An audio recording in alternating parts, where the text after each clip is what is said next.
Pledge of Allegiance. Pledge allegiance to the flag of the United States of America and to the republic for which it stands, one nation, under God, indivisible, with liberty and justice for all.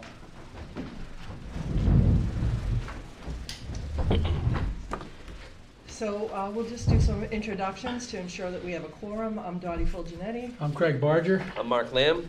and then we have our Town Administrator Connor Reed, Assistant Town Administrator Sean Dugan, and Executive Assistant Elizabeth Haig. So this meeting is being televised and recorded and broadcast on ECAT, and we do not have Zoom tonight, and two of our members are away on business travel, Jen Stacy and Jamie Stebbins, but the three of us do have a quorum, so we'll get right in. The first item on the agenda is, 1080. am I okay? Yeah. The first item on the agenda is a discussion and vote for the board reorganization for the election of the chair and vice chair. So congratulations to everyone who was elected or re-elected this past Saturday. The first meeting after the elections, we do a board reorganization to make these appointments. Does anybody have any? So I would be happy to nominate Dottie Fulgenetti to be chair again. Second. Okay, I would accept that. So that's Bodger and Lamb, and it's a roll call vote. Fulgenetti, yes. Barger, Fulgenetti Barger. Lamb Fulgenetti. Sorry. Did you say it backwards? All right, start again. Fulgenetti, Fulgenetti. Barger Fulgenetti. Lamb Fulgenetti. Okay. And for vice chair? I'll nominate Craig Barger. I'd be happy And to do it, thank you. I'll second, so that's Lamb and Fulgenetti, and I'll say Fulgenetti, Barger. Barger. Lamb Barger. Thank you. All right, excellent. Next up, we have junk license renewals. The first one is Emporium of Retro and Interesting Collectibles, 447 Turnpike Street, Easton. One second. Are we gonna do these as a slate? Well, what about? Two separate motions. Yeah, so we have two separate motions. I apologize. So Emporium of Retro and Interesting Collectibles, JD Enterprise, and Wild Finds are all in good standing. I've filed all the necessary paperwork, contingent on final approval by applicable town departments. So if you would like to do those three as a slate. Okay, we'll do those three as a slate. So just to repeat, the Emporium of Retro and Interesting Collectibles on 447 Turnpike Street, JD Enterprises, 10 Wallace Drive, and Wild Finds, 13 Elm Court. So can I get a motion to renew those licenses? So moved, Barger. Second, Lamb. Bodger and Lamb, all in favor? Unanimous. The next one is, do we have to do that as a roll call vote, are you saying? No, the South Shore Gold is the only one left out. There's a proposed motion in there with a letter in your packet from the building commissioner. Sean, I assume that has not yet been resolved. Not yet. Okay, so there's a prepared motion in the packet for board's consideration to vote to renew that license, but to hold it in abeyance until the property comes into compliance with building code issues. Okay. I move to hold the renewal of South Shore Gold's junk dealer license in abeyance until the property comes into compliance with outstanding building code and zoning bylaw violations, and further that once such compliance occurs, in the opinion of the inspector of buildings, the junk renewal will be immediately issued. Second. So that's Bodger and Lamb, all in favor? Unanimous. Okay, next up, we have one-day liquor licenses. Billy, if you guys want to come up to the first two seats up there. It's like getting called to the office, right? We have Billy Callahan, Northeastern Union Villa, for a Fight Like a Kid for Cash charity event field day, 190 Washington Street, Easton, Mass. And that is going to be on Sunday, June 2nd, 2024, 11 to 5 p.m. with a storm date of June 9th. So welcome. Tell us a little bit about this. Sounds like a really exciting event. Cash's family has been customers of the Villa for many years, and he has a form of Ewing sarcoma, which is a cancer for the soft tissue, and we're just trying to help the family out, raise some money, that type of thing. So we thought it would, we'll have an old-time field day in the field, but where we need the liquor license is just because we're going to have stuff set up in our parking lot, and we want people to be able to roam around with a wine or a drink or whatever. We're going to post signs that no alcohol beyond this point for all around that property. So that's Okay. But Terrific. And an Easton Police detail is not required, but the applicant has been in contact with Easton Police to determine if they'll hire one to ensure extra safety at the event. yeah, Well, especially yeah. where people are crossing the street, because we're gonna have some parking with our neighbors. So we just want everybody to be safe. I was It's more just of a gonna ask if you have a parking plan. Yeah, we've reached out to Bob Skidoo, the daycare. We're in contact with Paul Josephs and the people across the street, as well as the farm. And the town has also offered up the town hall property, where we can park there and we can hire a shuttle bus to bring people back and forth, so that we're Oh, gonna great. take them up on that. Excellent, yeah, because yeah. that's a dangerous intersection. Yeah, so we obviously. just want the police to be there for more traffic. We don't, it's a family event, we don't expect any problems, so, you know, it's just a total traffic. Now, are you thing. closed to the public that day, or if anybody just wants to stop by, or? Yeah, I mean, I don't think that many people will be able to get in. Like, I think everybody's gonna be there for the field day, but also inside the, We you will know, be. the restaurant, Yeah. so. Okay, I guess what I'm getting at is, do people buy tickets, or how do? It's how a do you- suggested donation per family if you wanna, you know, we got bubble bouncers and dunk tanks and that type of thing. Pony rides and Pony rides and crafts vendors will be there selling some wares, so, face you know. painters, balloon makers. yeah. So that'll all be included in any donations you wanna make. Okay, and I'm sure if anybody is watching this at home and they want to make a donation and they can't make it that day, they can reach out to you at the villa. Yes, and it's all send over a donation. Facebook and our website, so. Yeah. Awesome, great. All right, any questions from the board, comments? No, I think it's a great idea. Sounds wonderful. Well, it's wonderful, it's very generous of Thank you you. To make your place available for that. Thank you. I'm sure they appreciate it. With that, I will take a motion. So I move for a one-day liquor license for Northeastern Union Villa, Fight Like a Kid for Kosh charity event, Field Day, 190 Washington Street, Easton, Mass., Sunday, June 2nd, 2024, from 11 a.m. to 5 p.m. with a storm date of June 9th, 2024. Second. So that's Bodger and Lamb, all in favor? Unanimous. Excellent, good luck with Thank you you. guys. Guys, thank you. I'd like to just thank Sean also Oh, for I your know, help. thank you. You were great, thank you. Thank you. Which way do we All go? right, the next This one way? is Stonehill College reunion. Whichever, either way. Thank you. Thanks, I'm Kelly. sorry. Stonehill College reunion weekend, 320 Washington Street, Easton, Mass. The Meehan School of Business, Friday, May 31st, 2024, 8 a.m. to 12 a.m. with a storm date of June 1st, 2024. Alumni Hall, Friday, May 31st, 2024, 8 a.m. to 12 a.m. with a storm date of June 1st, 2024. And the main quad, Saturday, June 1st, 12 p.m. to 3 p.m. with a storm date of June 2nd, 2024. And we can vote those as a slate. They do not need a police detail as they have their own on-campus police. I move to approve the Stonehill College 3 as a slate. Second. So that's Bodger and Lamb, all in favor? Unanimous. All right, next we have a discussion and possible vote for appointment to the Planning and Zoning Board. Alan Weeks has sent in his volunteer application for the alternate seat with a term expiring of June 30th, 2024. Alan, we just saw you. You did. Do you want to come up and sit at the table and we're just, Sure.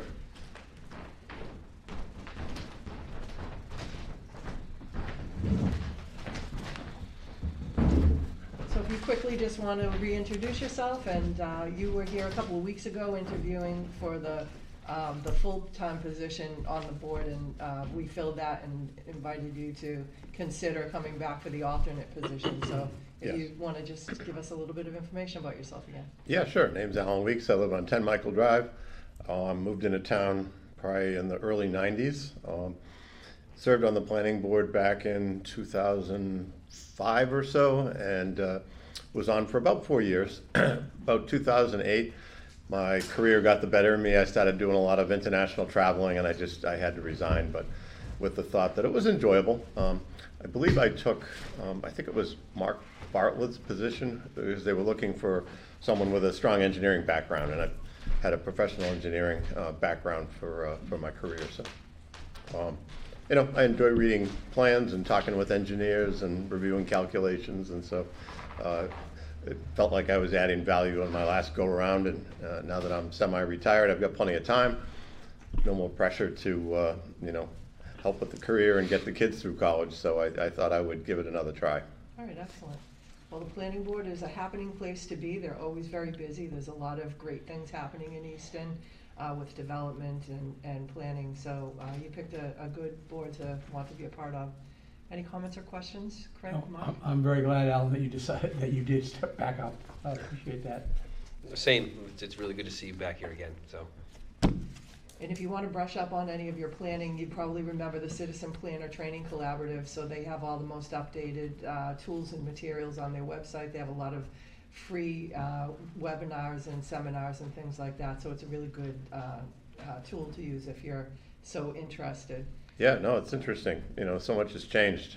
When I was on there last time, we were just entertaining this cottage housing and, you know, some of the clusters. And now with the sewer line going down 106, actually seeing some of the stuff become a reality. So it's quite a different town now. Yeah, it does take a while. All right, would somebody like to make a motion? Sure, I move to appoint Alan Weeks to the alternate seat on the Planning and Zoning Board for the term expiration of June 30th, 2024. Second. So that's Barger and Lamb, all in favor? Now we do a roll call. That's right. Roll call vote, full Janetti Weeks. Barger Weeks. Lamb Weeks. So congratulations. Thank you. You'll get something from the town clerk that gives you information about coming in to get sworn in and when the first meetings are. Okay, sounds great. Thank you. Thank Thanks, you. Alan. All right, next, discussion and vote contract DPW 2024-19 with K&K Excavation Company for water main improvements for Day Street, Oakland Ave, and Barrows Street. Sure, thank you, Dottie. Given that we have 2 nights of budget hearings and the Public Works Department heads will be here tomorrow night, I informed them that their memos would be sufficient for tonight. So in your packet, you have memos and contracts for the next 3 items. This one is pretty exciting. This is new water mains and water main improvements right in the neighborhood we're in right now, Day Street, Oakland Ave, and Barrows Street. For this summer, it's a $1.1 million contract. It will upgrade the existing water main located in these streets.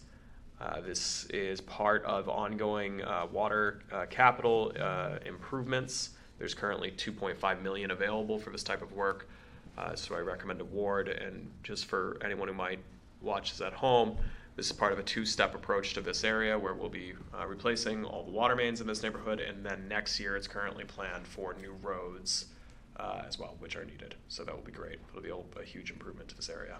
Excellent. All right, any comments, questions? Oh, I think it's great. All right, Move to approve contract DPW 2024-19 K&K Excavation Company water main improvements for Day Street, Oakland Avenue, and Barrows Street. Second. so that's Barger and Lamb, all in favor? Unanimous. Next, we have discussion and vote for contract DPW 2022-23, amendment number 3, and this is for tie and bond for on-call water main designs. Sure, thank you, Dottie. This is an amendment of $148,400, bringing the total construction administration and on-call water meter design, water main design services with tie and bond to $535,000, which is available in the water budget. This is specifically related to additional services for construction administration and observation for replacing water mains on Day Street, Jenny Lynn Street, Reynolds Street, and Barrows Street. So I recommend award. So that's in addition to the other ones that are, Yes, so this is design and construction oversight and administration costs. A former one was a specific construction contract for the actual installation and supplies. okay. Mark, why don't you do this one? Sure, I'll make a motion to, for contract, approval of contract DPW 2022-23, Amendment 3, tie and bond, on-call water main design. Second, Barger. So that's Lamb and Barger, and all in favor? Unanimous. Next, discussion and vote for contract DPW 2022-24, change order number 2, WES Construction for PFAS building, additional work and materials. Sure, thank you, Dottie. So as the board is aware, we have now completed construction of and commissioned the PFAS treatment plants at wells 1, 2, and 4. This is mostly a kind of housekeeping memo catching up with the construction timeline. So it's change order number 2 from West Construction.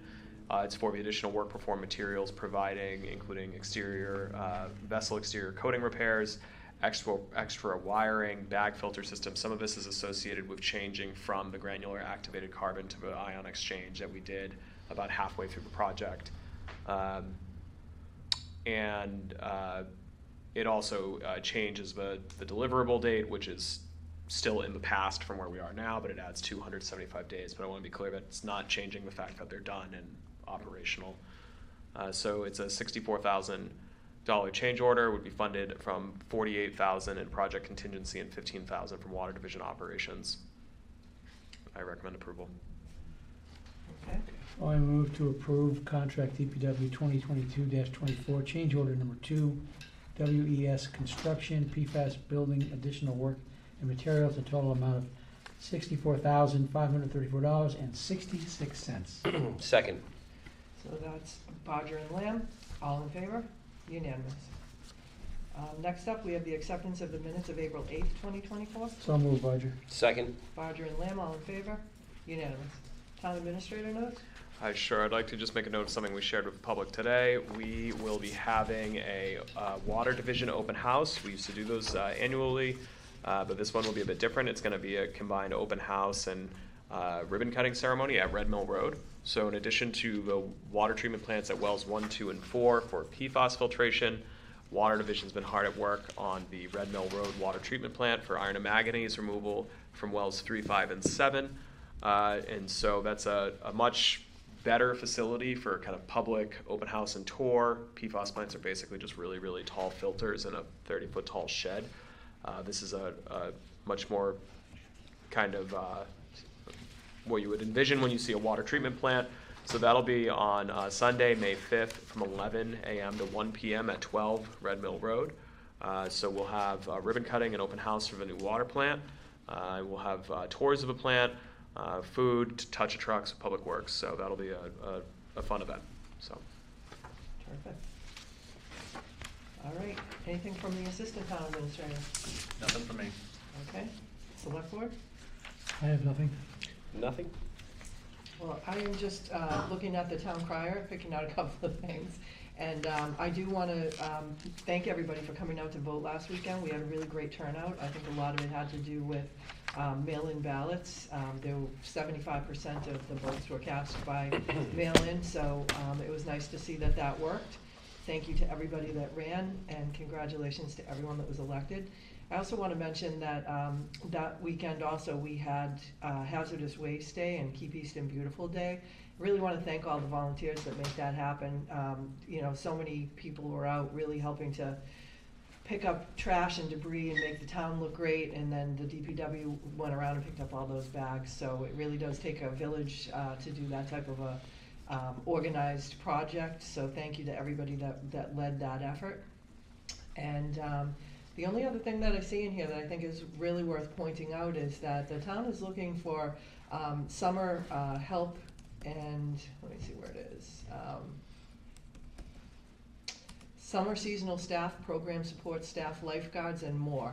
So please share, and these opportunities are under employment opportunities on the town website, and share with anybody that would be interested in having one of those roles. So if that's it, I will entertain a motion to adjourn. So moved, Bodger. Second. That's Bodger and Lamb. All in favor? Unanimous. What is that? Mill Village opening? Okay, hello everyone, and welcome to the joint meeting of the Finance Committee and the Select Board to go over the budget. Just want to let everybody know that this meeting is being recorded and broadcast on ECAT and available for watching after on ECAT's website. Anyway, I'm just going to go around to ensure we have a quorum for the Select Board. I'm Dottie Flingenetti. I'm Craig Bodger. I'm Mark Van. So we are missing Jamie Stebbins and Jen Stacy, but we do have a quorum. I'll be sitting on our side, Patrick Cullen. Shirley Diaz. Christina Denetlik. John Olson. Brian Zanoto.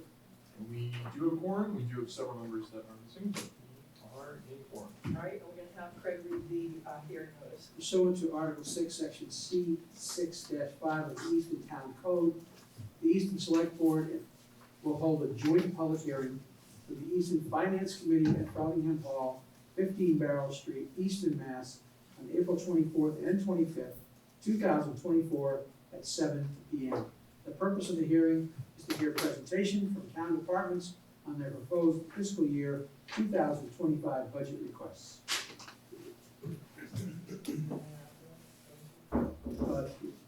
Those who cannot attend and wish to submit written testimony for the record may do so by sending an email with the subject public hearing fiscal year 2025 budget to ehag@easton.ma.us.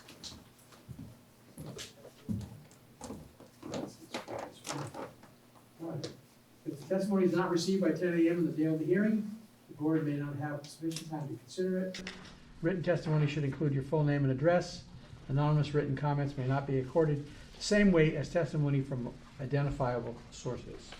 So I think it was important just to read that part because the hearing will be continued to tomorrow night as well, so people will have an opportunity to send in their comments and questions before the hearing ends tomorrow.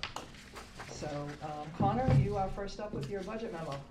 Sure. Thank you, Dottie. Thank you, Patrick. And thank you to all the members of the Select Board and the Finance Committee, as well as all of our department heads who are joining us here tonight for the first of 2 evenings to hear the fiscal 25 budget proposal. The slide on screen shows a relatively substantial schedule that we have ahead of us tonight and tomorrow, where all departments will present their fiscal 25 operating budgets. We're going to kick off tonight with a brief overview of the third change memo to the operating budget, which was distributed to the boards and the public this week, before getting into each department, beginning with Southeastern Regional High School. For anyone following along at home or who's catching this later, wants to be up to date, we have all of our materials for the operating budget, the capital budget, town meeting, the line item detail of every single town department, and the multi-year forecasts are all available at one place, which is easton.ma.us/budget. All the same materials that the elected officials are using to make their recommendations tomorrow night are available to the public at that location. So I'm pleased to start tonight with the news that we have a balanced budget proposal for the coming fiscal year. And I'm not going to get into every single aspect of the budget in my presentation because you will have all the departments in front of you over the next 2 nights. So this presentation will just kind of focus on the changes that have happened since the last iteration of the budget that have led to a balanced proposal. So fiscal year 25 has been a relatively challenging year to prepare for. Facing unprecedented cost pressures, a preliminary budget deficit of $3.3 million was the largest in memory, substantially larger than what we typically begin in the winter at, with about somewhere between $1 and $2 million shortfall. Eliminating that deficit required meaningful cuts to already too lean expense budgets, reduction of staff through attrition, reliance on free cash, and the application of $750,000 in stabilization funds. And so what's become clear during this process is that the long forecasted collision of Easton's comparatively high level of public and educational services and our persistent structural revenue deficit is arriving. The good news is that the fiscal 25 budget avoids immediate draconian cuts to services and personnel thanks to many years of conservative budget management by the town and school departments and strong financial leadership that's consistently prioritized building our reserve position, particularly our stabilization fund, from a depleted balance of $1.7 million to nearly $7 million today. However, unless current cost pressure trends that we're seeing in the areas of healthcare, school transportation, utilities, and other fixed costs significantly curtail or change, it's more likely than not that cuts to town and school services may be unavoidable come fiscal 26. So fiscal 25 may be the final year that we can sustain this current level of service before shifting to a period of regression. This slide up on screen demonstrates the adjustments that we have made to our revenues and our expenditures since the previous budget iteration dated April 8th to produce the balanced budget, and the next few slides will detail the steps that we took. So from change memo 2 to 3 on April 8th, we've closed a final $700,000 shortfall with a variety of adjustments to revenue and expenses. But as I stated before, we started this process with over $3 million of a gap that we needed to close. And so this slide shows where those adjustments came. And it's proportional, nearly equal thirds coming out of reductions to budget requests. So if you look, I have the blue and orange pieces up there on screen. 32% collectively came out of reductions to operating requests in the town and schools, as well as reductions to fixed costs where we could. There have been improvements to revenue forecasts, both looking at our year-to-date actual collections on local receipts and being more optimistic with our forecasting with things like new growth and certain revenues than we typically would be at this point in the year. And then finally, a substantial portion of this, as you'll see, is over $1 million of additional reserve funds, a large portion of that coming from a stabilization fund that we have worked to build up. So the good news, again, is that we do have a balanced budget proposal. The bad news is that doing so requires more leverage on our reserves and leaning into margins both on the expense side, but also in our revenue forecasting more aggressively than is sustainable in the long term. So where we end up on the revenue side is we have a total revenue forecast next year just shy of $100 million for the general fund and about $110 million for the total budget inclusive of enterprise funds. As has always been the case, Easton's overwhelming majority of revenue is derived from property taxes.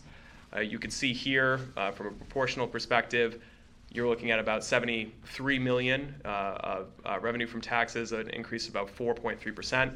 State aid next year is actually better in the current House budget forecast than what we have typically seen.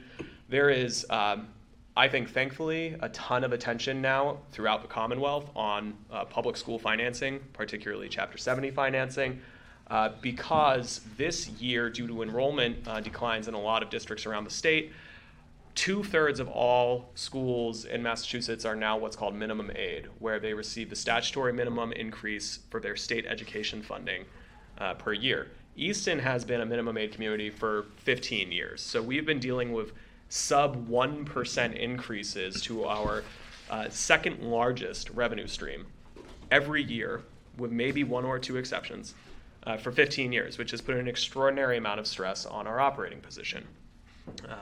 No matter how many creative ways you reorganize, how innovative you're being, how smart you're being, at a certain point, if your largest revenue source is capped at 2.5% plus new growth, and the second largest one's growing at 1% or less, you're eventually not going to be able to keep up with rising costs.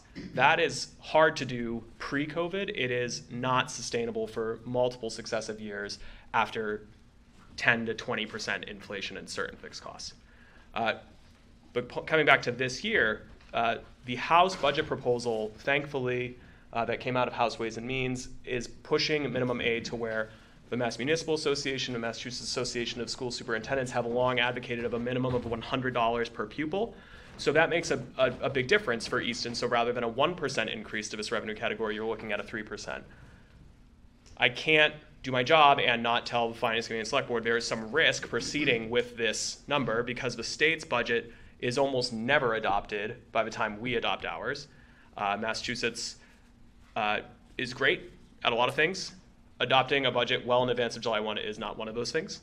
And so there is still a chance that the Senate or the final budget may shift, but given how severe our challenges are financially this year, we think it's appropriate to take the most current iteration of the state budget and work with that.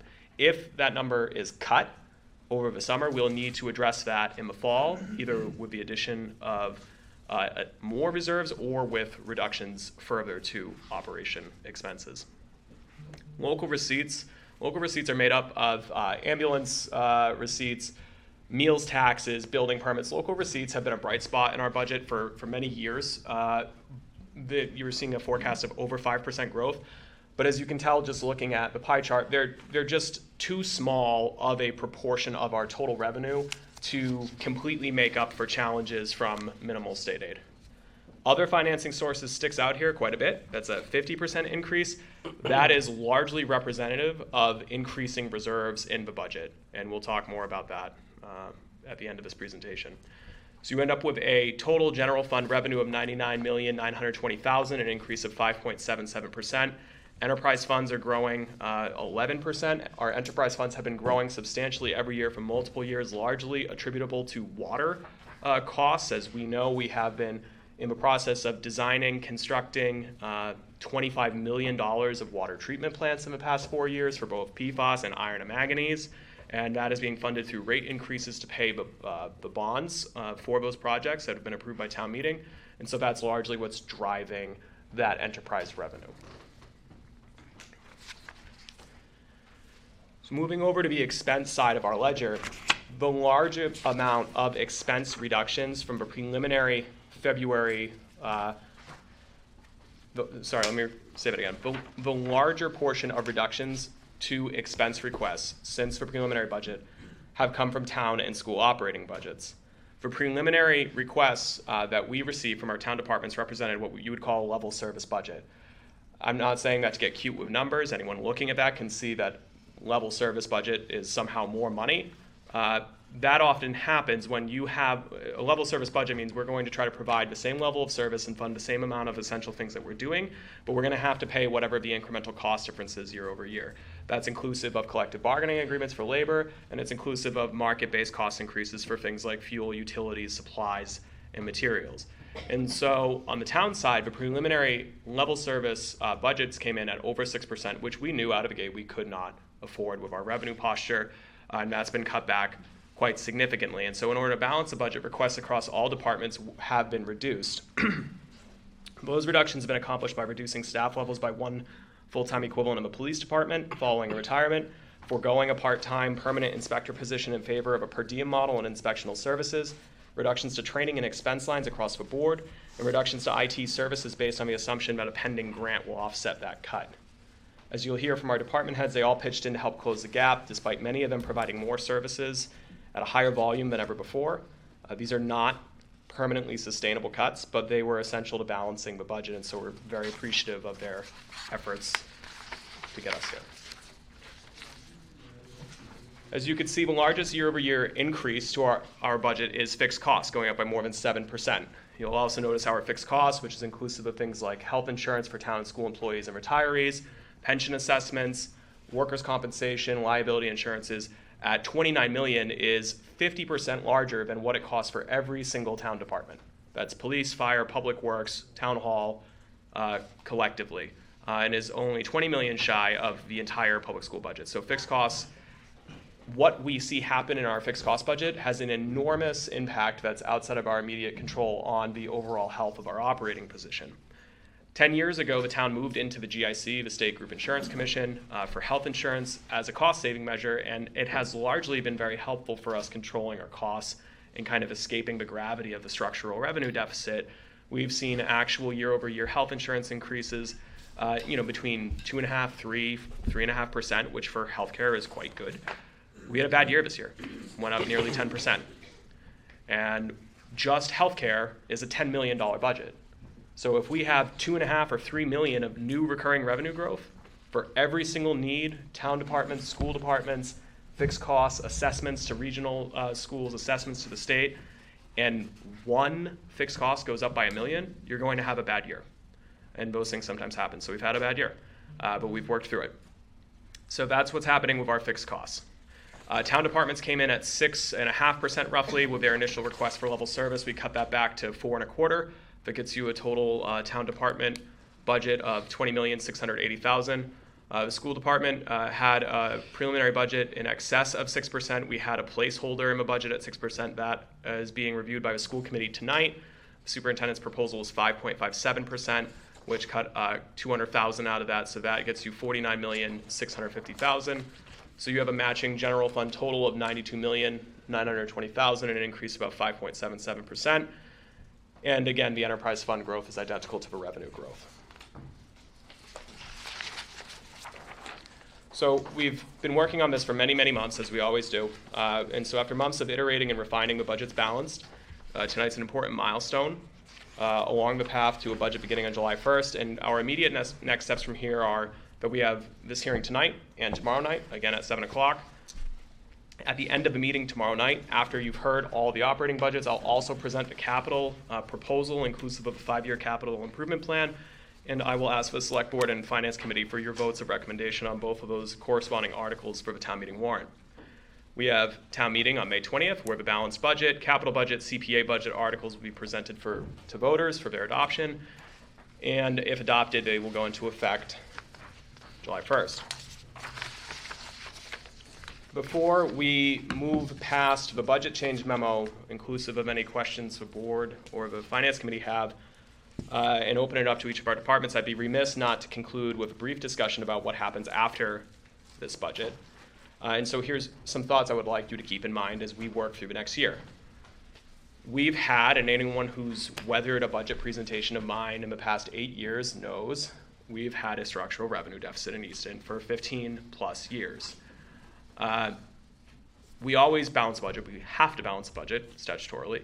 And so I think that can sometimes sound like crying wolf when you say we have this structural problem and it's, the bill's going to come due one day, and then every year we live to fight another day. It starts to feel like you can avoid it forever.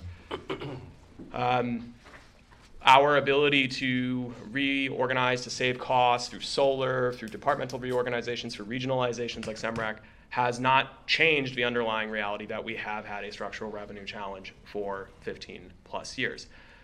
The town attempted to address that in part with an operating override in 2016, which was rejected, and the town then adopted a series of conservative fiscal management policies in the wake of that, which were good policies, let me be clear, but they have generated austere operating budgets.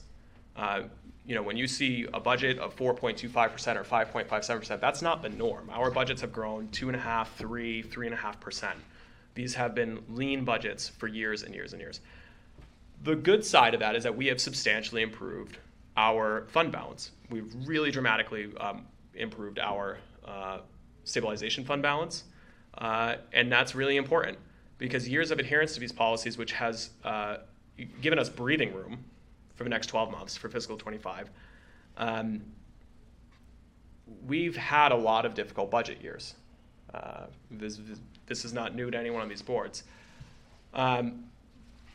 By not tapping into these funds in a meaningful way, as desirable and as compelling, and you will hear it tonight and you'll hear it tomorrow night, each of our departments could get up and make a compelling, data-driven case for why they should get a 20% increase. And the town and its voters and these departments and their staff, doing more or less, have exercised a lot of restraint, understanding that we don't want to overbuild and overprogram a budget with one-time money that cannot be sustained forever.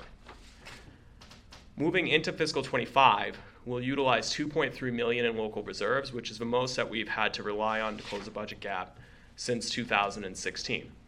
And so as I noted earlier, we should do so with eyes open that that's not a permanent fix.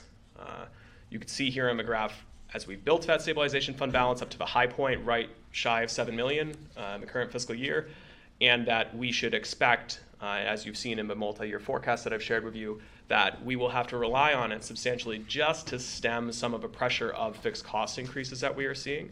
And even then, we may still need to look at additional cuts. So I don't say this, to proclaim the sky's falling. It's not. Easton is in a much better position to deal with this today than we otherwise would have been. If you read the papers, you pay attention to this industry, so to speak, this is not an Easton problem. Now that lots of folks are moving into minimum aid territory, now that lots of folks are having to build PFAS plants,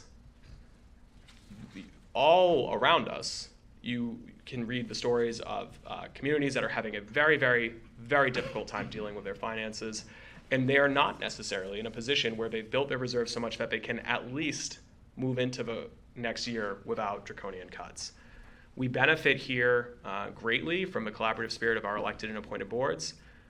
We have exceptional public servants in our departments, managing them and working in them across the town and school government, and we couldn't provide as high a level of service as we do, given the budget constraints that we've long had, if we did not have the caliber of people working for the town and schools that we do. Leaders of these departments will brief you on their budgets tonight and tomorrow. And I think it's really important. I always struggle with how I want to frame these budgets because No one likes hearing doom and gloom. It's exhausting and lame, frankly. No one wants to hear how somehow $109 million is not enough money. So it's really important that we not lose sight, as we do have to make some tough choices, that we have also made really important progress in recent years, despite perennial and substantial revenue challenges, by working together. And so the balanced fiscal 25 budget provides a year of breathing room for the community and its leadership, including those sitting in the room, to consider difficult choices about how and whether to sustain our current service levels into 26 and beyond. I'm not trying to hand wave away the challenges either. Departments will strain under the reductions to their requests. We will start to draw on our reserves after working to build them for years. But years of careful planning will allow us to avoid catastrophic cuts going into next year during a time when many communities and school districts can't say so and will not be able to do so. And so that is a measured success. So would like to end on that note. I'm happy to answer any questions about the broader budget. Again, just respectful of the department head's time. Everyone will present theirs in detail. So if it's a super specific question about a certain department, I'm going to punt to them. But if you have questions about the change memo, the broader budget, I'm happy to answer them. Scott, Finance Committee? Sure. I have just one quick question, which is you adjusted the state aid per people, right? Going from 30 to 100, essentially. Yes. What's the total line item? Is that 156 or is it 240 or 230? The total line item for Chapter 70 state aid? Yeah. What's the net? Essentially, if 156. Well, so the total line item for Chapter 70 state aid is proposed next year at $11,009,437. If they were to go back to the 30, yeah. what would that? It would be a cut of $250,000. Okay. The 230 number. Okay. Yes, so roughly every 30, if you work in $30 per people increments, which is absurd, but if you do, that equates to $100,000 of revenue against the Easton Public Schools budget of $50 million. So 104 is the exact proposal for minimum aid, but it's, we're appreciative of it. Specifically, Easton's representative, Carol Doherty, is on House Ways and Means. I know she's been very sympathetic to that. She's listened to the superintendent and I and many people on these committees lobbying for this for years and years and years. And so we appreciate that. It makes a difference. If we had $100 minimum aid per year every year of the past 15 years, we would not have a revenue gap. Right. Anyone else on the side? Select Board? Dr. Craig? Nope, I do not. I just want to thank you, Connor, for bringing a balanced budget again. It's a tremendous amount of work. It looks easy from our perspective because, you do all the work behind the scenes, you and Wendy, and also the department heads for the thought that they put in. It isn't easy. Any little change makes a big impact. If we go below the metrics that we put, it could jeopardize our credit rating, which impacts the amount of borrowing we have. So it's a very delicate balance to get to this point, and just want to thank you for the excellent work on that. So first we have up Southeastern Regional High School. If you want to come up and talk about your budget. Thank you. And so the handout from the regional school is in your folders in front of you.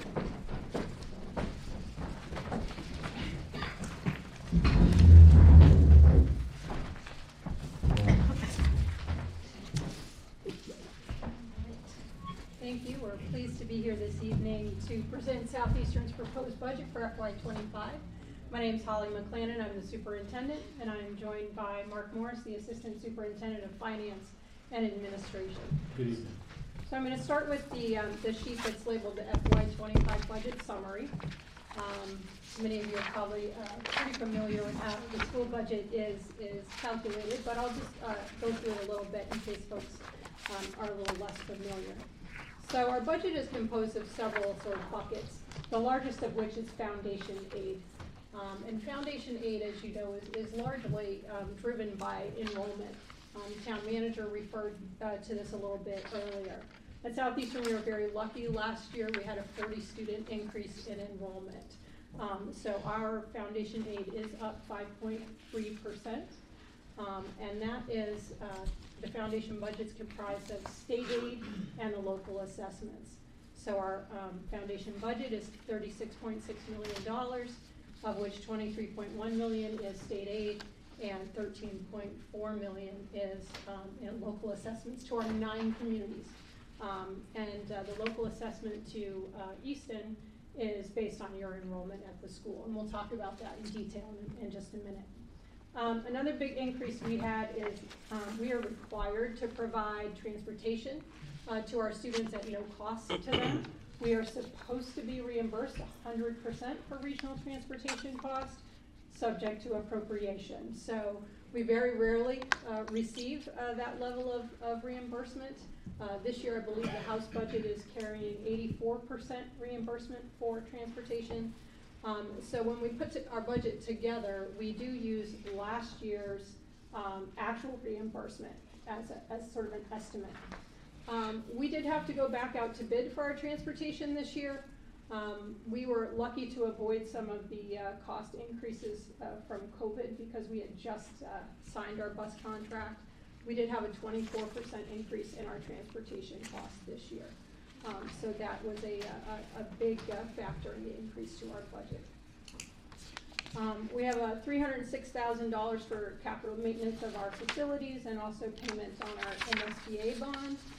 We have for at least 15 years offset this amount with E&D to keep the total assessment to our 9 communities at $192,000, and we've done that again this year. And then outside of our budget, we also carry our bond payment of $493,250, which is the payments on our Performing Arts Center. We are using E&D to help fund our OPEB reserve. There's no assessment to our communities for that. What is E&D? I'm sorry, excess and deficiency. Okay. So we can carry up to 5% of our budget in excess and deficiency fund. In the town, I think it's the rainy day fund. Is that Yeah. right? Stabilization, yes. Stabilization fund, correct. So we have a budget of about $39.7 million. That is a 6.2% increase over last year, again driven primarily by an increase in enrollment and an increase in transportation costs. So I'm going to go to the next page, which is the district enrollment by member city or town. Is that the one you have next? Yep. So as you can see, the third line down, Easton's enrollment at Southeastern for October 1st was up 13 students. For the last 5-6 years, it's gone from sort of the mid 80s to the low 90s. We did have an unusual dip last school year. We only had 75 students. So 88 students at Easton is sort of average from where it's been, but it is a big increase, and we do recognize that.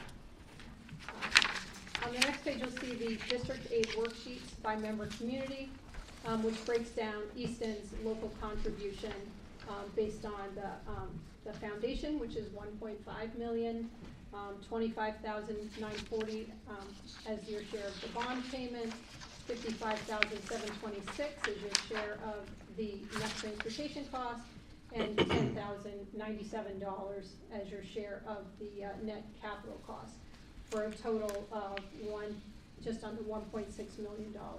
This is a $298,000 increase over last year. We do recognize that that's a significant increase. The one thing I do want to point out is we do operate at net school spending, meaning that our budget is based on the minimum that we are required by the state to spend on students at our school. We do not add additional monies to our budget because we are trying desperately to be good financial partners to each of our 9 sending communities, recognizing that many of you are from 8 communities. Each student at Southeastern for FY25 will cost about $23,000 to educate. It costs $23,000 whether they come from Easton, Mansfield, or Brockton, but we have provided you the breakdown on how much Easton contributes per student versus how much state aid per student we receive for Easton. And those are determined by formula and generally based on relative community wealth. I have some additional paper, forms there, just that are more for general information. But I'd like to, stop and see if you have questions about the budget or other questions about Southeastern. Also, before I forget, I would like to thank the town of Easton, particularly Chief Boone. We have a wonderful school resource officer at Southeastern who's been with us for 2 years, and we've been very happy with that partnership and happy that Easton has worked with us to return a school resource officer to our school. Great. Patrick, anybody who wants to start with finance?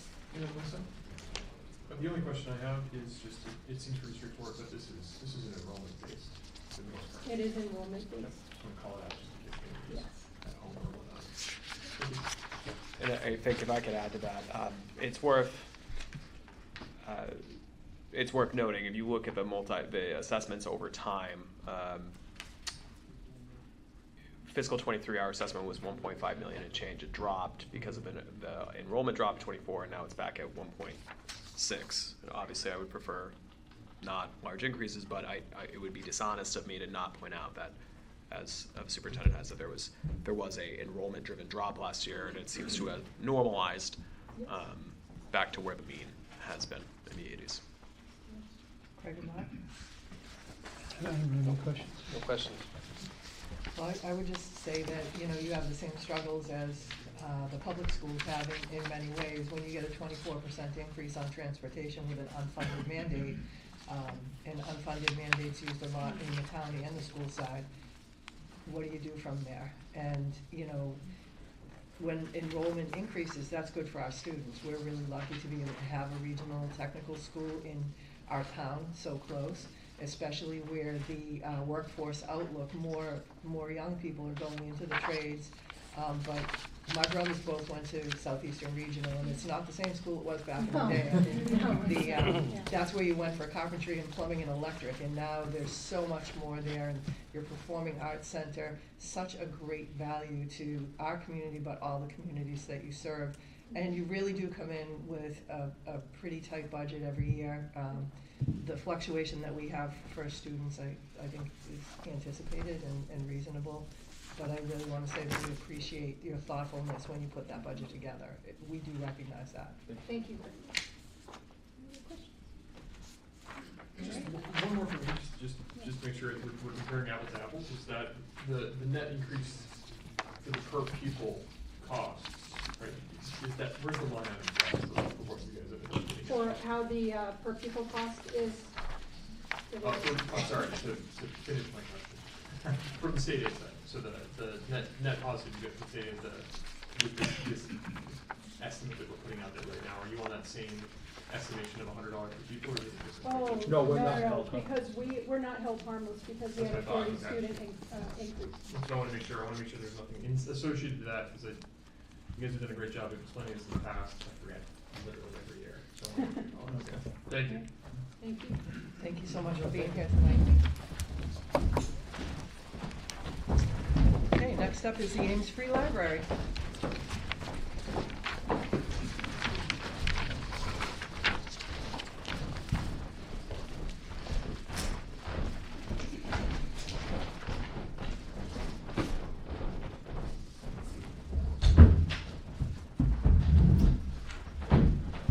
Hello, thank you for having me here. I'm Ian Dunbar, the Executive Director of the Ames Free Library, and with me is Nancy Donahue, the Chair of the Ames Free Library Board of Directors. Thank you. So getting in, I have a brief presentation. Can I? You just hit the right arrow. Wonderful. Okay. So the fiscal year 25 budget request for the Ames Free Library is just the MAR minimum, so it's the municipal appropriations requirement as set by the Massachusetts Board of Library Commissioners. So it is an average of the previous 3 years plus 2.5%. So it makes the request $598,055. It is the minimum required for this year. We're not seeking additional funds on top of that. I'm on the wrong page here. The request is the minimum. The level of funding will allow the library to offer the same services that's been going to the residents of Easton with small footprints of the total municipal budget. With less than 1% of the town's total budget, the Ames Street Library is able to offer support to residents of all levels, from early education through 3 story times a week to one-on-one tutoring on applying for jobs in the current digital age, and providing wireless hotspots to residents can participate in the interconnected world regardless of their economic status. The town's support of the library allows us to maintain and expand these resources and services and fairly compensate the personnel required to run them and innovate new ways to assist residents. Supporting the library at the minimum MAR level is one of the requirements for state aid funds and for the Massachusetts Board of Library Commissioners certification, which is certification is required. Well, I would say non-certification basically isolates town residents from all other libraries in the state. This is our fiscal year 24 third quarter statistics. As you can see, we are doing fairly well, going through getting heavily used. Almost 63,500 visitors to the buildings themselves. Comparison tends for the last 2 years, going back through 2009, just to show some pre-pandemic statistics. We do see increased use since the pandemic closures, but in certain areas we have not seen pre-pandemic numbers yet. Especially as you see there in circulation and visitors. These are trends amongst majority of the libraries throughout the states, but they are growing and they anticipate to be higher still this year. The visitors we only track both the main library building and the Queesit House. Obviously, we do not have a means to track usage of the garden, which is very high for public use, for people just picnicking, taking photographs, enjoying the bocce court, just exploring nature. Next, just different uses we have here. The podcasting studio at Queesit House, people enjoying the courtyard in the rear of Queesit House for a concert. And that was the solar eclipse that just happened the other week, people viewing it out in the garden. I don't know why this is black and white, but some formatting error. But these are just other statistical trends. We have, starting on the right, programming, attendance, computer use, Wi-Fi usage, database, and reference questions. From 2009 to our estimates for this fiscal year. Let's see, most things are heavily on the rise. Computer use and reference questions are down, but Wi-Fi usage is jumping much farther ahead than it ever was. People are just using the library in different ways. The database use also tracks what you would think of as like traditional library materials as books and audiobooks and movies. Because it has Hoopla and Canopy and Lightbox, which because of state requirements aren't treated, we can't count those as circulation numbers, just as database, but it's there people reading, which is why it's so high. And reference questions is, I think people are just using things online. The number of programs, which is the smaller one there, is rising each year, but the attendance of them, as you can see, is higher than they have been even before the pandemic. The vast majority of our programming is all in person. People seem to prefer that. The numbers are great in terms of attendance and programs, mainly because of our ESOL program, which the town graciously funded us at higher than MAR last year to offer employment to the volunteer who was running that. It's going very well. It's still, I think they have more than 36 regular students now that meets. There's, I think, 2 or 3 lessons a day for people who want to participate. And we're seeing a lot more community volunteers coming in to provide programming using library equipment, the podcasting studio, some showing machines we have, photography. That all dropped with the pandemic and it's coming back now. And it's providing more programming and educational opportunities but without direct staff involvement, so they can focus their efforts on innovating new ideas. Again, not sure why it was black and white, my apologies. For the estimated budget here, which is just proposed, it has not yet formally been adopted by the Library Board of Directors. But it will see, I am anticipating a relatively level budget in terms of income, estimated 2.9% increase, with state and local government supports estimated to increase by about 1.85%, based on state aid.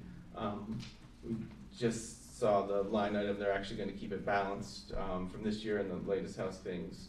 But we anticipated a little bit less this year than we received anyways, so that'll still be an estimated increase. For expenses, the highest there is obviously salaries.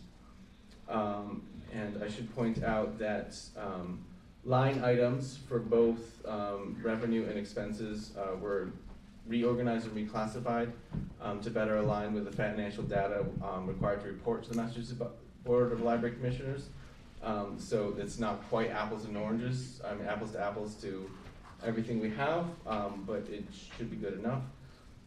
Salaries, the library is staffed by 14.6 full-time equivalents with 12 full-time staff.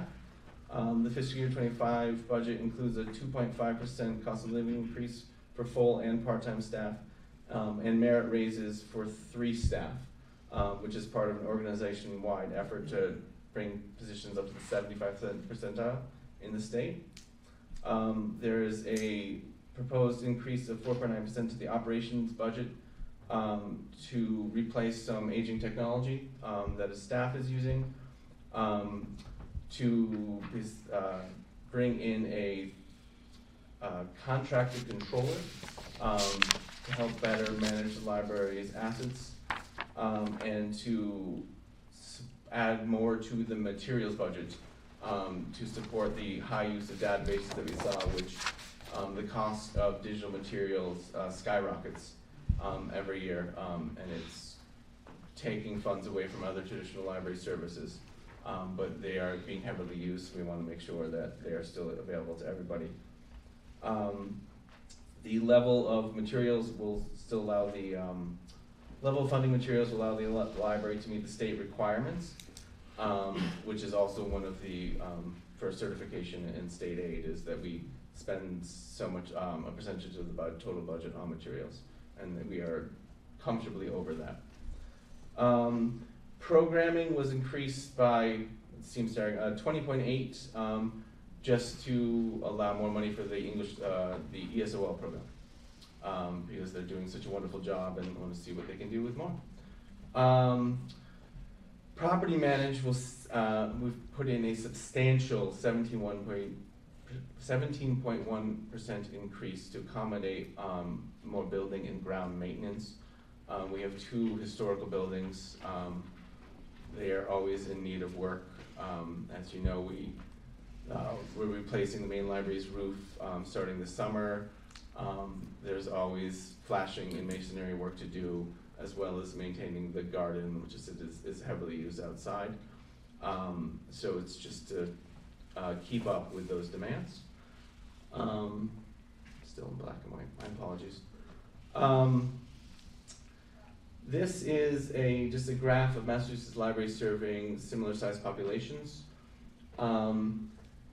The Easton's appropriated municipal income per capita is the lowest of these 20 or so municipalities.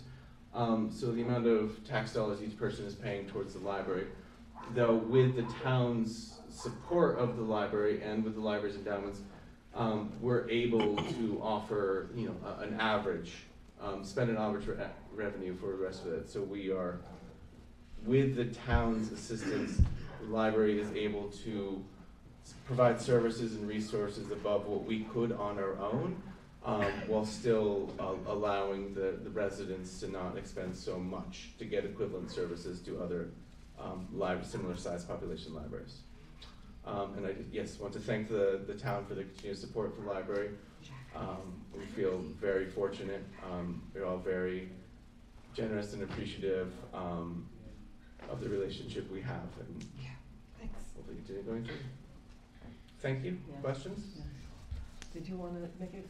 I just wanted to echo the same thing, thanking the membership here as well as all of the residents of town for not only your financial support through your tax dollars, but also your support of our programs. It seems to be a place where people really, to use the phrase, the community wants to connect, and people want to come to place in person now. We're sort of past this remote situation, and we're just so happy to offer those things. So it's been a wonderful place to work and volunteer, and to thank you, Ian, for preparing this. Okay. Patrick? The only question I have before I see about the rest of my people here is the calculation of the 7th highest of all 73 sales libraries. Is that based on foot traffic? Is that based on materials? The 7th highest circulation. So it's purely physical items of what the state will let us deem as electronic items leaving the building. Right, So okay. consistently within the top 10 of the 73 sales libraries, this year we happen to be the 7th highest. And just to reiterate the point you made before, if non-certification, if the minimum aid was dropped, or to your point, if the minimum spend on materials was dropped, we would be one of one library, not one of 73, right? The equivalent would be to be removed from that entire system. Okay. Anything else on my side? Yes, I have a couple questions. Yep. Thank you for the presentation. So my first question has to do with the FY24 budget versus the FY25. There seems to be a $2,100 increase from last year to this year, or from this year to next year. Sorry. Yes, the MAR requirement has an increase of 2.5% from the average of the last 3 years. So it is a $2,195 increase from last year. Just is that 2.5%. So just to follow up on that, you made some comments around the Wi-Fi usage. So from FY23, we were at 8,700, and going into FY25, we are at 12,500. So the other half of the budget that the foundation and the library is supporting will account for the increase, for example, in the Wi-Fi usage. The database sessions also has a substantial increase. All the other increases here will come from the monies of the library. So my apologies. Those are actually showing usage statistics, not costs. The database usage comes from our materials line, which comes from just both of those will come from operations. Okay. So it is not that drastic increase. That was just showing the current demand we have of it. Find my actual notes. The materials consist of everything: our physical books, our magazines, our audiobooks, and our databases. That has been at about $85,000 a year for a number of years now. So I'm proposing a slight increase of 88 to account for more database usage that we have in there. The Wi-Fi again comes from the same operations technology, so that was part of it. We are grateful to be part of the sales library network that is doing a massive drive for cybersecurity. And they do assist us with our Wi-Fi and firewall to allow everybody to use it safely. Yeah, it's a great asset for us too. But yes, the graphs you're seeing was usage, just demand and services rendered, not the actual increase in cost. My apologies for the confusion. No worries. And then my last question has to do with the ESOL specialist. I see that for FY24, we had a point of personnel or FTE that came on, and you're projecting the same for FY25. Yes. I think your memo notes that there's a lot of activity or a lot of usage. Do you think you might need that person to be at a 1 FTE versus a 0.5? And how would you, account for it? At this time, I don't think so.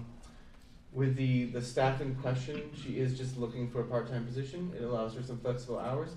And I would say she has garnered an amazing team of volunteers that are assist her. There are, I believe, 5 or 6 of them at the time that help with the different classes, and she coordinates and manages the lessons that they provide. So it's at this point with volunteer assistance, it's more than a full-time position, but with just one part-time person dedicated to making sure that they're high-level lessons to the people in need. Well, thank you so much for noticing Yes, that, thank you. because this is such a win for the town. I don't know of any other place where there's a service like this available for these people coming into the community to be able to practice their English in a place that's free and supported. So we were so happy to bring this person on board with some pay. So thank you for noticing. Anyone else on this side? That's it for us. Thanks, everyone. Craig and Thank Mark? I just want to say, Ian, our library is a gem. I say this every year, and I'm glad to be able to support it. Thank you. Same, we're very fortunate for all that you do for the community. It is absolutely a gem, it's a centerpiece, and we're very lucky to have it. I think I'm always amazed by looking at the number of people that use the library, and it's really, across all of the different offerings, it's really amazing.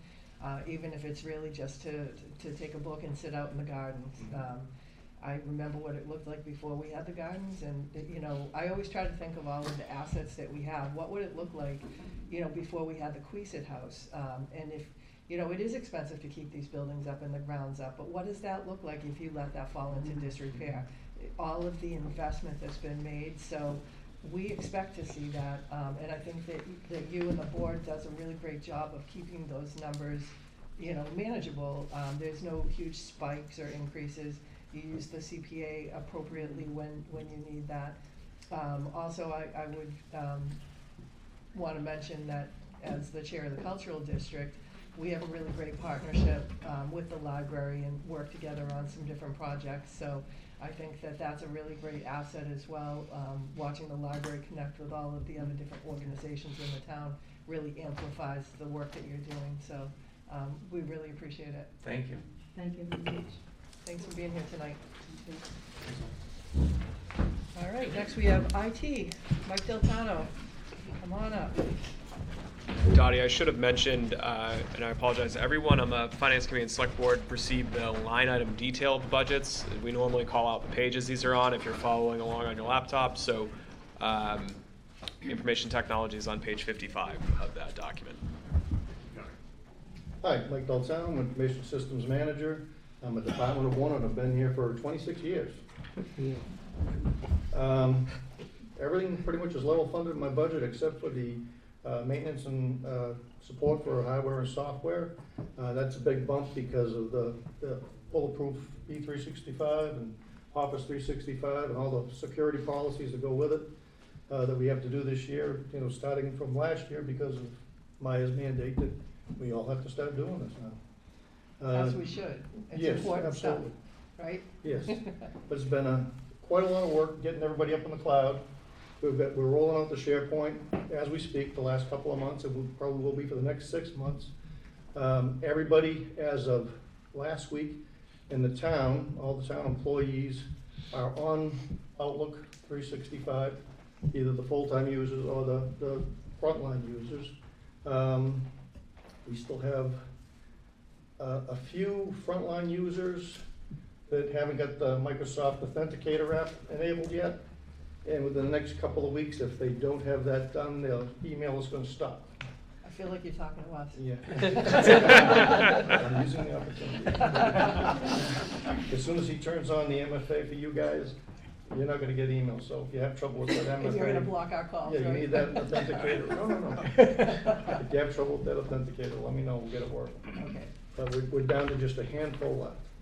I'm hoping by Memorial Day weekend, everything is completely rolled out with the whole B365. And that'll be quite a load of work done. I'm really looking forward to it. Also, we've gotten the 2 firewalls replaced last September for police and town offices. We're currently working on the server upgrades for the Hyper-V servers, going to VMware servers. That work has started and will be progressing through the next month or so. Hopefully that'll be done by June 30th, I'm hoping. But you never know what bump you're gonna hit in the road with that kind of thing. So there we are. Any questions? Anything on this side? No, but I'm just so happy that the town is on SharePoint and using 365 and MFA. Well done, good job. No, thank you. I'm happy. Select board, anyone? I mean, this has been a heavy lifting year for you. It's still It not is. over, so thank you for It's almost- this past We're year. almost. You're getting there, but you'll be getting a call from me the next couple of weeks. Help Help me out. Again. Well, I feel like every year, you know, we ask our departments to do more with less, and you're like MacGyver and using duct tape and paper clips to keep these computer systems together. But that's a big risk to our operations and our security, so I'm really glad that you were able to bring on these other resources this year to look at cybersecurity, look at being able to share information more appropriately through the organization. It is a big undertaking, and you've done a great job with that as a department of one, and we appreciate that. Thank you. Yeah, Dottie, if I could just add to that, you know, in the same spirit of talking about financial challenges of a $109 million budget, in a vacuum, if you look at an increase of 30%, you just say, wow, that's a huge increase. But to your point, this is not representative of Mike or IT, you know, going on a shopping spree. It's because they've been running with such an extraordinarily low budget for an organization of this size for so long. And so this is just slowly correcting to be where we really do need to be. And to give Mike a lot of credit, you know, folks who are 26 years into career are usually not doing a complete rebuild of the entire architecture of what they've worked on as a department of one. And Mike has done it well. He's done it without complaint, with more than 160 employees, with very, very, very different daily operations. Some folks who are working at a workstation all day, some folks who they're using smartphones and tablets in an ambulance, and he's done a great job. We're really appreciative. And it's going to position the town well. Well, thank you. Great, thank you for being here tonight. Thank you, Mike. Okay, inspectional services. Inspectional services line item budgets on page 90.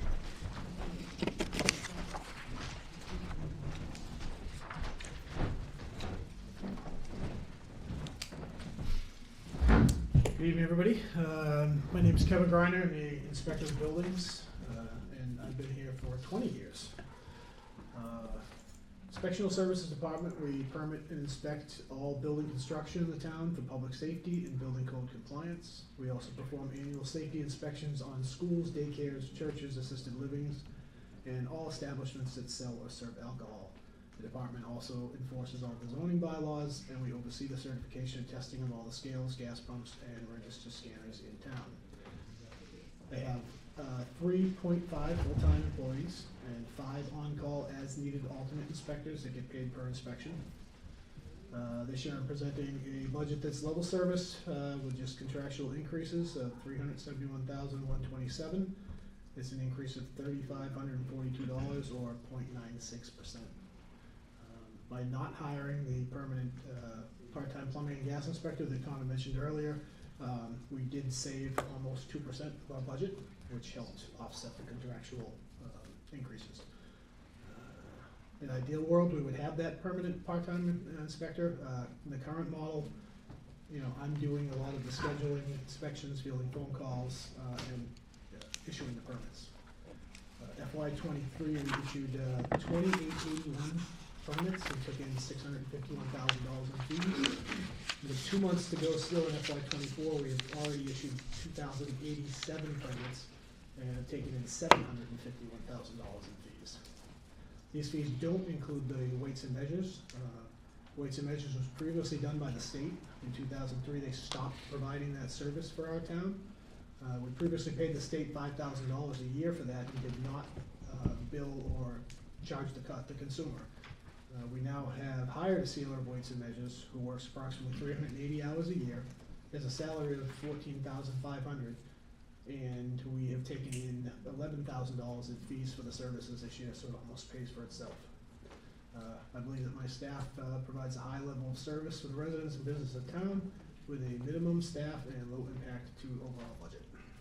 Thank you. Great. Any questions? Anything on my side? Yeah, I just have an educational question for my own means. So, and it might be for Connor and the select board as well. You had $1.3-ish million coming in, and you're spending $371,000. What happens to the $1 million? Is it just going to? It's general fund revenue, Okay. yep, which we're very appreciative of. Yes. Part of Kevin's role, he alluded to right now, he's doing a lot of administrative and still inspectional services. Kevin has worked in how many titles in the department? 3. Yep. Has done building inspections, zoning enforcement, and wiring inspections. And it's great that he's flexible, but a department head should be also running and doing administrative functions, staffing functions.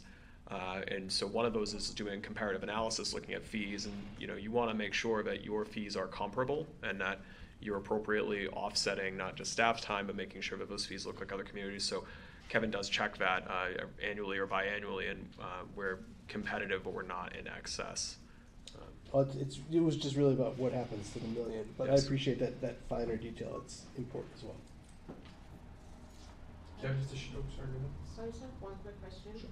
For FY '25, you have total number of permits at 3,100 as a target, versus for FY '24, you're projecting 3,400. Can you explain why you're projecting lower or more conservative? Right, so basically that number comes from a average of permits issued in the prior years. Okay. So I take a 3-year average and project that that's what we're shooting for. If we exceed it, that's great.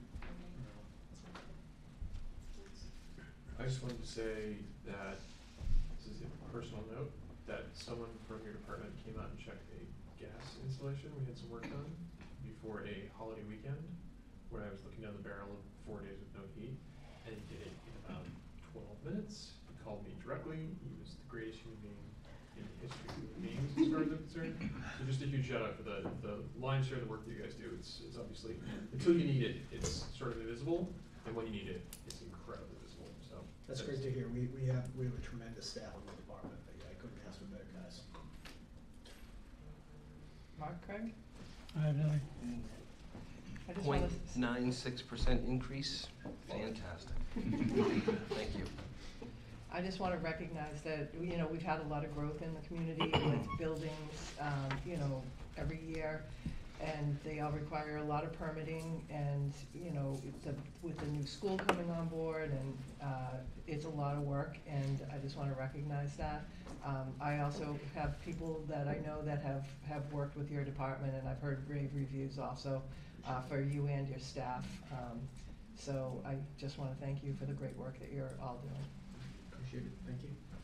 Excellent. Thanks for being here tonight. Thank you. Thanks, Kevin. Great night. All right, planning and economic development. Planning and economic development's line item budget is on page 64.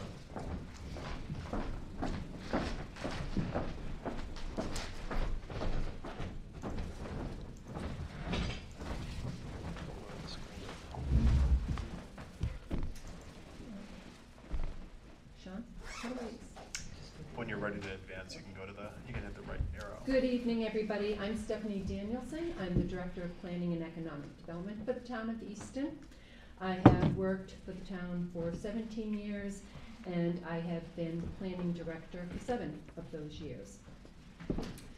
The Planning Department helps Easton plan for future growth and development in a way that preserves Easton's historic and environmental resources, creates housing options for Easton residents at all income levels, enhances agricultural and recreational opportunities, and provides safe and efficient transportation options, and promotes economic vitality.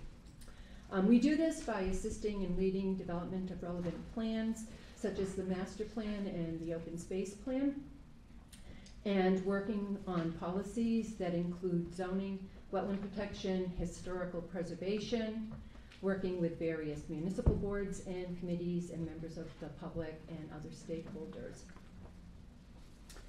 We support 8 of the municipal boards in that role, providing technical support and administrative services. Our budget, as you can see, we operate with a staff of 5 individuals. 3 of those are professional planners and 2 are administrative staff. Our budget for this year is pretty much level funded. The notable differences are we have increased, or actually we've restored our consulting services to $20,000. This was reduced back in 2020 in response to some of the impacts from COVID on the budget. It has been $10,000 for the last 4 years.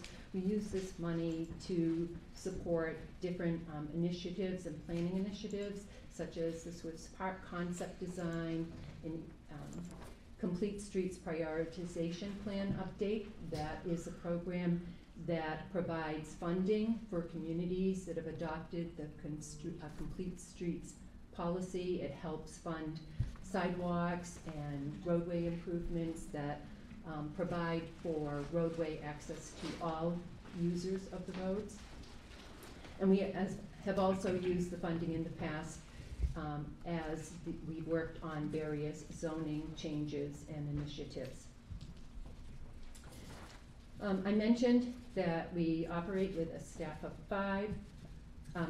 One of the things I did want to point out, over the last few years, we've really been very successful in working to apply for and receive grants that have helped fund some of the significant infrastructure and planning projects for the town that have resulted in economic growth in the community.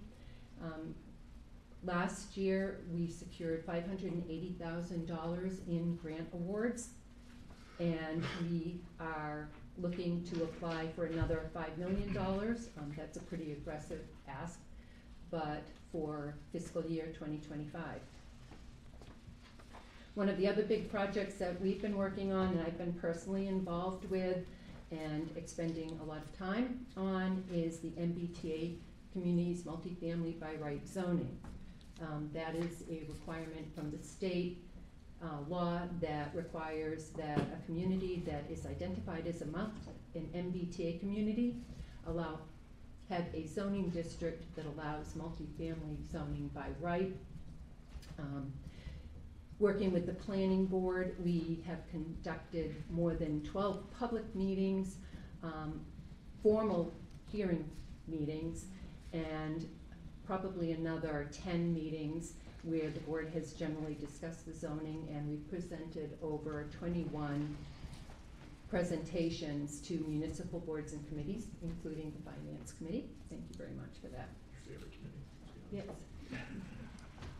We have a lot of favorite committees. We permitted, I think it's important to note, the Furnace Village zoning district was adopted by the town in 2022. It is an area that extends between Foundry Street and Depot Street, and was intended to encourage infill development and residential and mixed-use development in that district.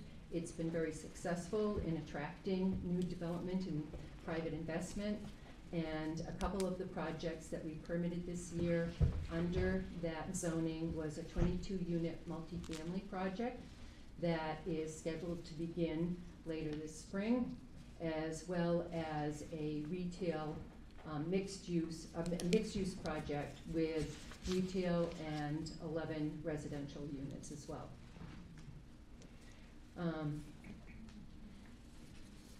So in the area that, I mentioned that, one of the things I didn't mention, I'm sorry, is the number of applications that we have permitted this year. We processed over 209 permits. That is, over the past 4 years, we've seen an increase of 25% in the number of permits that come through the department. At the same time, as I pointed out, the number of grants that we've actually applied for and are administering on an ongoing basis has doubled, and the complexity of projects has increased. I think people are probably aware that the amount of developable land in Easton that is easy to develop is pretty wet. scarce. A lot of swamp development. People make swamp. You know, there are a lot of challenges. Salamander country. And requires going through the Conservation Commission as well as the Planning Board. Sometimes it requires, projects require special permits from the Board of Appeals. And again, the department is also managing several critical projects, such as I mentioned the MBTA zoning, and we are going to be working on an updated master plan and the open space plan. All of this has, in the increase in the number of permits, has increased the demand on staff time. And one of the things that we could benefit from in the future would be a part-time planner or / engineer to assist with permit review and follow-up on projects as they're going through the permitting process, as a way to expedite that permitting and free up some of the time, particularly for the planning director, to focus on more strategic activities such as economic development. I think that covers it. Any questions on the finance committee side? I have two, if no one else is going. Is there anywhere we can get more information on the Complete Streets project, or the policies that we're trying to associate with? I'd love to dig in there. Sure. I can send you some information, and I think we had something on our webpage about that. I would be just curious how essentially the impact to us, right, as the community, if this is something that we're trying to adopt, and it's part of the process. So the town adopted the Complete Streets policy back in, I think, 2018. And what it is a program that's managed through Mass DOT, where the state adopted a policy that whenever they were doing roadway improvements, they would add additional facilities to ensure that walkers, people who had mobility challenges, bicyclists, et cetera, that we were making accommodations and accommodating all the users of the road. And the program provides funding for those type of projects, for sidewalks and bicycle lanes, accessibility ramps, those type of things, if a community adopts the Complete Streets. So Easton has benefited from those. The Lincoln Street sidewalk project that was completed was funded $400,000. I didn't realize it was from this particular, so this So is the fascinating. Complete Yeah. Streets. Excellent. Yep. If I could just add on there, and Stephanie, correct me if I'm wrong here, but tying into state DOT funded projects, that's why when you see a larger tip, like Depot Street, it's multimodal when it's built, right? So you have bike lanes, vehicle traffic, and sidewalk improvements. So having those policies is really important, and Stephanie's department is a big part of that. I think Dave might touch on it tomorrow, but one of those other projects that's coming up, it was the signalization, sidewalks, pedestrian improvements at Union in Washington. This coming federal fiscal year starting this October, Elm in Washington is scheduled to be bid for an $8 million job to straighten out, signalize that intersection, and do the multimodal complete street connectivity all the way up to Union and down to Langwater Farm. Awesome. Yeah. The only other question I had, which is just a quirky one, is that you have a $10,000 line item for required inspections of town-owned dams. How many dams do we have in town? By the way? 5. And you'll see a lot of them in the capital budget. If you had read the Tomorrow capital night. budget memo, Yeah, you Mr. just- Chairman, there's no Barely read as it is. No questions. Greg? The one thing that stands out to me, Stephanie, besides all the work that you do, is the fact that we've gotten so many grants. And that's something that people in town need to really focus on, that things have been accomplished because we've gotten those grants. Right. Right, and there are a lot of projects. I mean, the Five Corner Sewer District was funded in part with Mass Works grants. The Foundry Street Improvement project that Connor just, I think, alluded to. And the design phase is being funded through Mass Works and a Housing Choice Grant. In a lot of the downtown area, benefited the roadway improvements there, the streetscape, the undergrounding, and some of the sewer work is all funded through these grant programs. They have really benefited the town.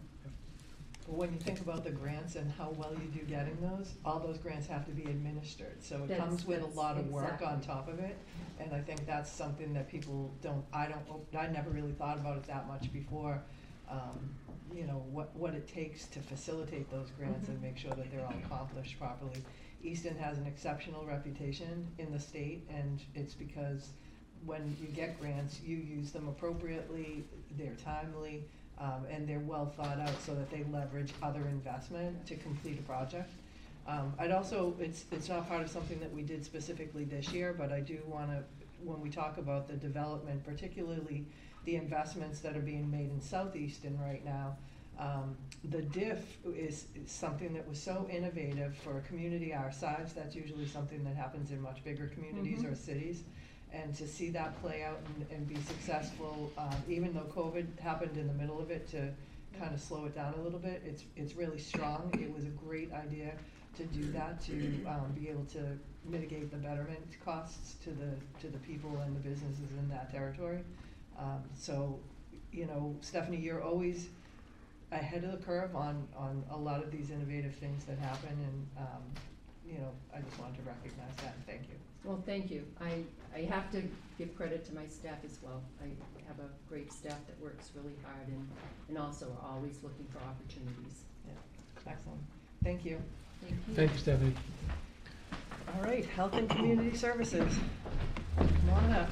Health and Community Services line item budget is on page 105.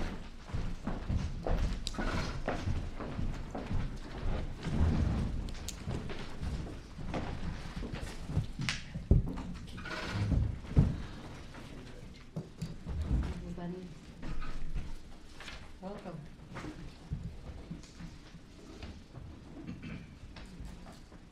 So for those of you who don't know me, my name is Kristen Kennedy. I'm your Director of Health and Community Services. I have worked for the town for the past 27 and a half years. I've had Nobody ever leaves, do they? No. I've been in my current position for the past 9.5 years, and that's when Health and Community Services was created. Those of you that have heard me talk about Health and Community Services have seen these first two quotes that are up on the slides behind me. And the first one is the World Health Organization's definition of health, which is health is a state of complete physical, mental, and social well-being, and not merely the absence of disease or infirmary. And it's followed by the American Public Health's definition of community. This year, I've added an extra quote, something that jumped off a page at me recently, and it's that public health is the disease that never developed, the epidemic that never occurred, or the disaster that never happened. Which really, for me, says a lot about how Health and Community Service operates, with the idea of making small preventative steps and saving significant challenges down the road, and why we as a department, along with our partners, really believe that what we're doing is investing in better outcomes. So, what does Health and Community Services do? You can see on the side a bunch of the things that we do. We were formed in 2015. We took several pre-existing departments that had similar missions focused on promoting health, wellness, and community engagement, and huddled them under one umbrella. We came out of that huddle with an organized structure that allows us to leverage the strengths of a very diverse and complementary staff that's dedicated to finding the resources and the supports that those in the community do need. How do we do that? Well, we do that by performing routine things on the health side. We have food inspections, and we oversee the safe disposal of sewage and animal waste, and we provide things, make sure that things that you enjoy are safe, like semi-public pools and bathing beaches and camps. We provide flu vaccine. We support healthy activities with our partners in public safety, like our bike, helmet, and car seat safety programs. We do blood pressure clinics with the fire department. Then we moved to doing supported services. And towards the end of fiscal '23, we rebranded our transportation vehicles. Some of you may have noticed that we changed all the vans. They don't say Council on Aging anymore, they say Health and Community Services. This was part of a real targeted effort that we made to expand our traditional clientele beyond seniors and disabled individuals, and to include other residents that were having transportation issues. The list of services that we provide under this bullet is way too lengthy for me to get into, but suffice it to say, if somebody in town comes to us with a problem, we try to find the solution. In fact, the expansion I mentioned was as a result of a family in town that was having a problem getting a school-aged child to doctor's appointments, and not getting to these doctor's appointments was causing this child to not be able to be in school. Thankfully, our adjustment counselors, or whoever that caring person was at the school, made a phone call over here to this building and said, what else can we do? We don't know where to turn. And we were able to then figure out a way, get it done, get that child to their appointments, get that child back in school regularly, and by connecting with us, they were exposed to a whole nother bucket of resources that they're able to utilize now. When I say we work collaboratively, we are quite the team. Tracy Levine has been with us for a little over 2 years now, and she was recently promoted as our Deputy Director of Financial and Veteran Services. She brings so much to this role with her knowledge and her commitment to model everything that we've established. She's always on the lookout for something new, and this year Tracy learned of a program similar to fuel assistance that provides assistance for low-income individuals who are already in fuel assistance with water and sewer bills. Now, talk about basic tenets of public health, right? We all need water, and we all need safe ways to dispose of that water in the form of sewage disposal. We had a very, very short window, I want to say 5 weeks, to get this done in order to get into the program for last year. We couldn't have done it without the help of the DPW.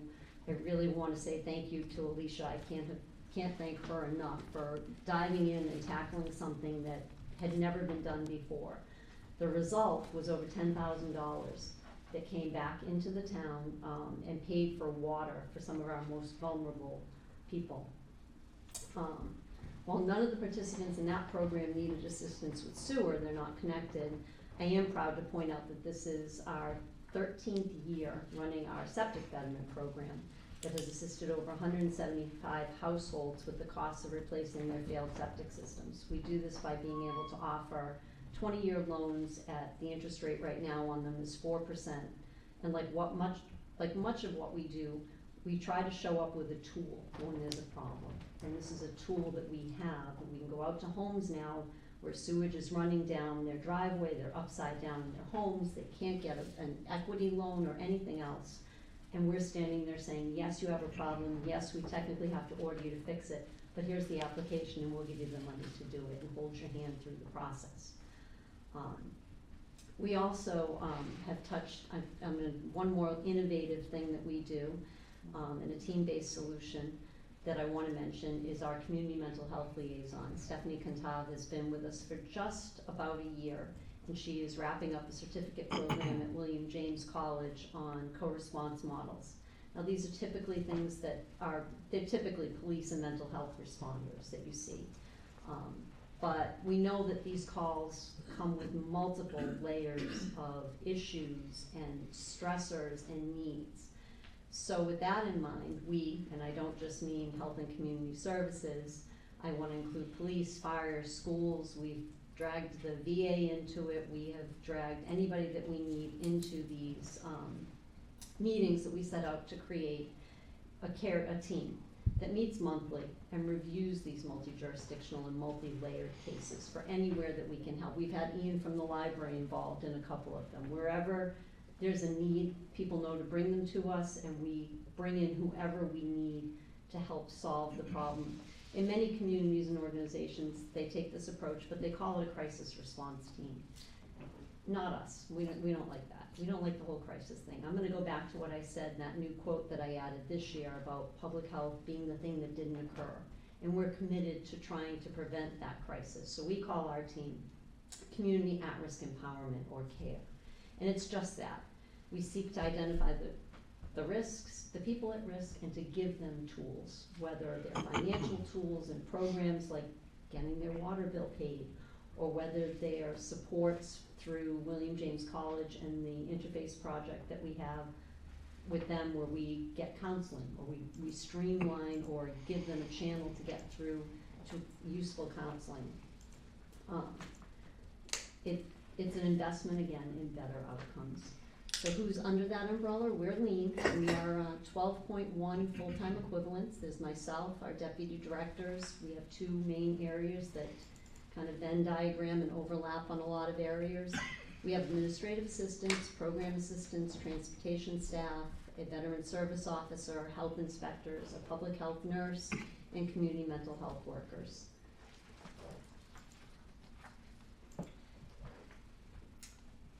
So while a lot of the successes I just told you about, we really can't put tally marks on or count or give numbers for, we do have some things that we are able to really quantify. Under the leadership of our Deputy Director, Joe Pitty, who's been with us now for almost 2 years, so we're either new or we've been here forever. Our programming is expanding, and it's not just in participants or offerings, but it's in the diversity of the programs that we're offering. In 2023, daily daytime visitors here at Frothingham Hall finally returned to their pre-COVID numbers. But it's more impactful in the number of people that we're actually seeing in here after those hours. We have little kids participating in drum classes and field hockey in this very room. We have adults learning to play pickleball. That's why these black marks are all around on the floor. We do have pickleball lessons and classes and whatnot going on here. It's everywhere. It's everywhere. It's even inside. Infiltrated by It's in a room with you. They have to train through the winter. The community is hosted here for CPR classes that we offer through our community paramedicine partnership. I mean, as I look out into the back room over there, that's where we typically have a fire captain, and we have a police officer and our mental health liaison right here in the building, where they can connect with people, where they can see things, where the rest of the staff can go grab them or bring people to that hopeful solution. So we have car safety classes in here. We've had bike helmet education and giveaways. Again, police, fire, DPW has been here and done bike tune-ups. With the introduction of this evening and weekend programming, Frothingham Hall really has become a bustling hub of activities 7 days a week, not just 8 to 4, Monday to Friday. These expanded offerings have not only provided residents with more opportunities to engage in recreation and educational opportunities, but they've also turned Frothingham into a very vibrant place that's a gathering place that people are interacting and mingling. Under Joe's leadership, he and his team have implemented a marketing campaign that cannot be ignored. If you're on the town's Facebook page, you get something from them daily. In addition to almost daily presence on our social media, they have produced a digital program brochure called Engaged in Easton that offers information on programming for all ages. This was a request that came to us a while ago from people who, we have a lot of stuff in the coordinator, which is the newsletter that we mail out that goes, it's funded through the Executive Office of Elder Affairs. But there are a lot of younger seniors or people that just wanted that whole one wraparound document. And in under 2 years, Joe has got that out there. It's been now a year, I think. I think you're on your second spring brochure. And it's really receiving a lot of, as you can see in this slide, I think it's over 10,000 brochure interactions that people are actually hitting that. They've also been able to implement a digital registration desk that allows participants to go in and do their registration online instead of coming in with paper and checks. Also helps us because the checks don't bounce and move things along. It's also very convenient for especially parents. You create one account for your child and you don't have to enter their birth date and their insurance every single time. You can just go in and everybody in the family has a profile. They plan to expand this ease of operation this coming summer at the town pool, where they plan to be able to accept credit card payments for memberships, day passes, and the treats, so there'll be no more searching under the seats for quarters for the popsicles, which we are really looking forward to moving that into the next phase. That's about it for me. My budget is pretty standard. I have contractual obligations as far as salaries are concerned. We are trying to move away from some of our ARPA dependents with Tracy's position, as she's moved into the deputy director position. And other than that, it is what it is. This budget supports this building as well. It supports a fleet of 4 buses as well as 2 inspectional vehicles. So we do the best we can, and with a growing staff and growing needs for dues and memberships and licenses and those types of things as well. We're a really lean, considerate, but very well trained and dedicated staff. Anything on our side? Thank you. You presented the budget so gracefully, despite one or two hiccups that are happening with the ARPA funding and positions that you have, and that you support with grants and fees. So thank you for that. So just a clarifying question: the benefits navigator position was bumped up into the financial and veteran services? Yes. So it's been kind of an evolution over time. So when we first created Health and Community Services, we had a veteran service officer, which we're mandated to have under state law full-time based on our population. Okay. We had, when we first created Health and Community Services, we had an outreach coordinator who was a part-time position and only serviced seniors. First year that we moved forward, we ended up bumping that into a full-time outreach coordinator who serviced the entire population. This is all back before COVID. The two worked so well together and worked extremely well at finding those other resources. And we were able to decrease our veterans' dependence on a lot of the veteran programs by getting them into better programs at from other resources. As I said, over time, the two of them worked very, very well together. They became cross-trained. They brought a lot to the community. COVID happened. And in the middle of COVID, our outreach coordinator, who was our first poaching, was taken by the Executive Office of Elder Affairs. We needed to continue to function, and I needed to focus the majority of my time over in the health department. So what we did is created 2 deputy director positions. We moved our existing veteran service officer, Corey Honan, into that position. He had the complete skill set and was a great right hand until he got poached. The Secretary of Veterans Affairs took him from us a year ago, and we tried to fill that position with the same skill set. We weren't able to find somebody who would wear both the hats. So we thoughtfully didn't want to settle, and we very thoughtfully went back to our roots and created somebody who was in charge of outreach and benefits navigation and would oversee the VSO, and we've recently hired a new VSO. So Tracy has moved, and we fortunately had somebody in the wings who was perfect to move into the position. So it's we've just kind of shifted around staff. Sounds very strategic. Yeah, well planned out. And so let's chat about the community mental health liaison. Yes. That is an ARPA position that sunset when? So that would be, we can stop funding. So ARPA funding will not be available for this position after fiscal 25. So we had intended to begin absorbing that position into the operating budget this year, but we're keeping it in the grant for 1 more year just due to the pressure on the operating budget. It's a top priority for us to maintain that. That position has been essential. I think it would be close to unrecognizable to take that function out of health and police at this point.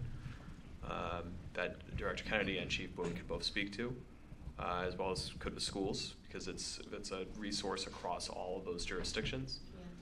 So the funding is there for another year, and it's a top priority of ours to maintain that. And that's not, there's only one, right? It's not as if you could do like an attrition reduction and there's someone else to do the role. So that is a priority of ours. The day she started, she already had a backlog, and we, like, within weeks, were like, how did we ever live without this position? It's really very much needed. I've heard good things. Stephanie's very good. She's very good. And the model is very good. Yeah. Her and an officer account are out together 2 days a week. Right now, they're knocking on doors. They are the forward-facing piece of that care team. They're going out, and as we're starting to actually finally move some people off of our care team role, but they're still, or Tracy, are going back every, now we go to 2 weeks, now we go to 3 weeks, checking in on them. Thank you. I just want to say thank you for including Tim DeLosi as one of the photos of this presentation. We'll miss him. Thank you. Mark? No questions. Okay. I'm Paul, sir. Thank you. I just want to say, out of all the departments that we have, this one has seemed to be the most transformational since my time on the board, the way that it's grown and strategically been developed. I really feel like you're the problem-solving department. Like, really, anything comes at you and you find a way to do it. We'd be here all night if you really talked about all the stuff you were doing that I know about, which, you know, with transportation, you've made really amazing changes and improvements to transportation for a community that doesn't have any public transportation. And the age-friendly work that we're doing, that you're in all those meetings, participating, and that's really great also. I would just ask you to try to do a little better job at keeping under the radar so nobody else comes in and looks at your people. I know. They keep getting poached. But thank you.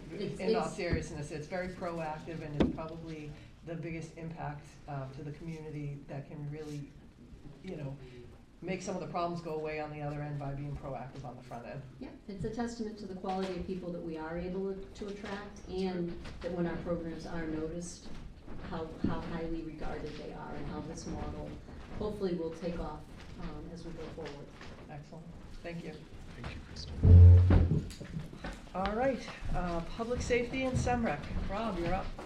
So SEMREC is page 79 in your line item details. So it dawned on me that I have spoken about the SEMREC budget the past couple of years as a member of the board, but you know, continuing in the tradition of a lot of these amazing department heads we're lucky to work with. Rob Verdone has been running SEMREC since it was an idea on paper and built High Rock on the side of a mountain during a pandemic, and has been running it quietly, out of sight, and doing an amazing job for years. And so I figured I would invite Rob in and get some time with Finance Committee, the Select Board, and for Easton to hear and see some of the amazing work that we've been able to accomplish with SEMREC while also saving money. So. Awesome. Thank you. Good evening. I'm Rob Verdone, the Executive Director of the Southeast Mass 911 District. We cover Easton, Mansfield, Foxborough, and Norton for all public safety communications, 911, and a whole bunch of other stuff. So we were formed back in 2017 under Mass General Laws Chapter 6A. We are a district, so we function a lot like the town does, and we're a school district where we have our own budget, we have our own governance, and we are autonomous in that way. We are the primary 911 center, so we answer every 911 call that comes into our communities, whether it's by cell or landline, which is new. When we took over, the wireless routing was new addition to the 911 services. We host all the public safety infrastructure, so radios, records management, CAD, RMS systems, software, and the like. We started in early 2019 operationally. Mansfield was constructing their new public safety building that actually finished on time, to many people's surprise. So we were in sort of a sticky situation where they had no dispatch center in there, so we were able to have an early start in Foxborough with Mansfield and Foxborough, and then Easton and Norton actually subsequently came on later that year in a limited capacity. During that time, we constructed the facility at High Rock, which is our main operations center today. Completely funded through grants from the state, non-tax dollars, so those all came from surcharge money from cell phones or landlines. We took over a former DoD-funded facility. It is on top of a hill in the middle of the woods. It's very government-esque. I wasn't kidding. Maybe it's not a mountain, it's a hill. Yeah. Mountain, yeah, it's a mountain. I'll call it mountain. It was designed in the 50s to be survive a nuclear attack. So it was a perfect facility for us to take over. It was largely a attractive nuisance and abandoned. So we bought it for $10. The state funded about $10 million to invest into it to renovate it to what it is. If we did it today, it'd be about $22 million. So just a testament to getting it done at the right time. Staff, so we have dedicated staff. They are district employees. They are 24/7. That facility is staffed year-round, all day, all night. Adverse weather, beautiful weather, doesn't matter, we're there, ready to go. We do have a continuity of operations site in Duxbury. We have a pretty extensive training program. It takes about 6 months for someone to come in the door after they are certified to actually go on their own. We use advanced dispatch questioning and protocols so that when we process data, we are screening callers for priority, acuity, risk factors, different things, so we can properly attach and assign assets to that to make sure that the assets from the community are used appropriately. It also allows us to collect a lot of data, which proved valuable during the pandemic. We were tracking about a day and a half ahead of state published trends with the pandemic and symptomology through there. A few awards we received over the past couple of years, the ICMA Excellence in Community Health and Safety, which is an international award. We also received the Picard Award for Innovation for our PFAS exposure reduction for Foxborough Fire. Received a design award for our facility, and just this year, a innovation in technology from a company called Prepared. Funding, like I said, we're an independent agency with independent accounting. Our budget and our assessments are determined by our net revenue, or our total operating costs less net revenue, and the delta is divided amongst the communities evenly. So we have 4 communities today, so the delta is split by 4. We do take in a ton of grants from the state. Most of them are state 911 grants that are derived from surcharge money, like I said, so it's non-tax money. That represents a pretty sizable portion of our budget. It also represents a pretty sizable portion of our capital budget, which we've used to invest in the building and capital improvements such as a radio system and other things. Part of the incentive to regionalize is that the town was receiving a certain portion or allocation from the state for 911 services, which was about $50,000 a year. Combined, it was just under, with the 4 communities, just under $200,000 annually. The day we regionalized, that turned into $1.3 million.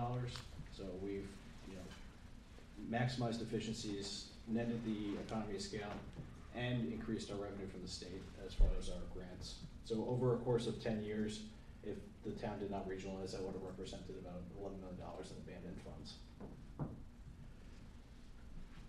Just to talk about our grants and why the assessment appears on paper to go up. Our assessment has not gone up, so it's been $600,000. We have not increased that at all. So what did happen, though, is that the state, through our participation with them through the process of developing the guidelines every year, we proposed a change to that where it used to be the same as the last year of the town's operational grant revenue. So it was about $50,000. The state adopted our proposal, which was the equivalent of a portion or the entirety of the assessment. So it used to be the lesser of the two, it was the maximum of the two. So over the 5 years, the first 3 years was a certain portion, the 4th year was a lesser portion, and the 5th year is a quarter. So it gradually reintroduced those costs back into the budget. We did not increase our assessment over those years, but the available grant funds did, on schedule, diminish. So this year, our assessment is $600,000. The liability of the community is $450,000 because it's a $150,000 credit from the state to offset that. FY26, If no other changes made to the district, that will be back to the $600,000 full assessment. If I could just jump in quick, Rob, here, for folks who haven't been on the boards or remember back in 2016-17 before we started formalizing the transition via IMA to SEMRAC, Easton's last full year of operating a local dispatch center with substantially lower technological capabilities, without the ability to answer 911 from cell phone calls, when you looked at the salary, overtime, and soft cost fare, we were spending nearly $900,000 per year in 2020 to run dispatch. And so this is one of those areas, kind of like IT, where we're starting to see an increase. It's a quasi-fixed cost in a tight budget year, but it's representative of an increase from an already extraordinarily advantageous baseline. So even as we go to 450 and then to 600, that will be 6 years in the future with who knows what the cumulative inflation at that point is, and being at 2/3 of the cost of what we were paying for a lower level of service. So But that was just the cost at the time. If you remember, they were going to require us to buy all new telecommunications equipment. Correct. And I want to say that was going to be about $500,000. So I did not make that point just because I don't want to steal Rob's thunder, because I've seen his I'm sorry. presentation. But that is a very good point. Oh, look at that. Fantastic point. Thank you for the summary. So just this year, we're able to complete a complete overhaul and expansion of the police and fire radio systems, which is just under a $500,000 investment. That was just the initial phase, so that was long overdue. It substantially increased the coverage of the police and fire radio systems throughout the community where there were some serious deficiencies. Also this year, or I guess late last year, we're still in the process of implementing a new police and fire computer-aided dispatch system and records management system, which is a $4.8 million cost, which was completely covered by the state. And due to some partnerships we made with other regional centers, the state has also agreed to pay 60% of the recurring cost on that. So that's, into the next 5 years, that's a $12 million savings to the community. Plus, it greatly enhances our cybersecurity posture and our data collection, processing, reporting capabilities. It brings us into compliance with our data protection requirements, as well as the new mandates for police reporting, and allows us to collect a lot of extra additional data that will just net a benefit to the communities. Same thing on the fire side. So we're replacing the record management system on the fire side, which includes a full overhaul of their pre-planning data, which means map-based pre-planning, where they can put dots on maps as far as lockboxes, codes, hazards. It also has a public-facing portal on both, so that the public can interact with their property, put in lockboxes, hazards. If anyone has any functional needs that the fire department needs to know about, they can put that all in there so that it's available to them as they respond to their calls. I stole my own thunder. Just a quick plug, if you need more information about SEMRAC, it's semrac.gov. Please feel free to visit our website. There's a lot of great information on there, including the ability to register certain things like a emergency profile. So if you call 911, we're able to see certain data points. If you have, again, allergies, medical needs, functional needs, you're able to put those in there so that as soon as you call 911, they pop up. That's a nationwide program, so if you register on our website, it's available nationwide to about 90% of the 911 centers in the country. If you have an AED, you can also register that there. So if we have a cardiac arrest, we can see what the AEDs are, direct a caller to an AED to better help the victim there. That's really cool. That's really good. And just a reminder, if you have an emergency, the only number to call, the exclusive VIP number for Easton, is 911. It's 3 digits just to reduce any fatigue on dialing. If you cannot talk to us, you can text 911 in Massachusetts. That's recently added over the past couple of years. If you call accidentally, please stay on the line. Our guys want to talk to you just to make sure there's no emergency. If you don't, we'll probably text you back or call you back just to make sure there's no emergency. I'll be happy to answer any questions. Anything on our side? Nothing for me. Back to you. Thank you very much, Mark. Nope, nothing.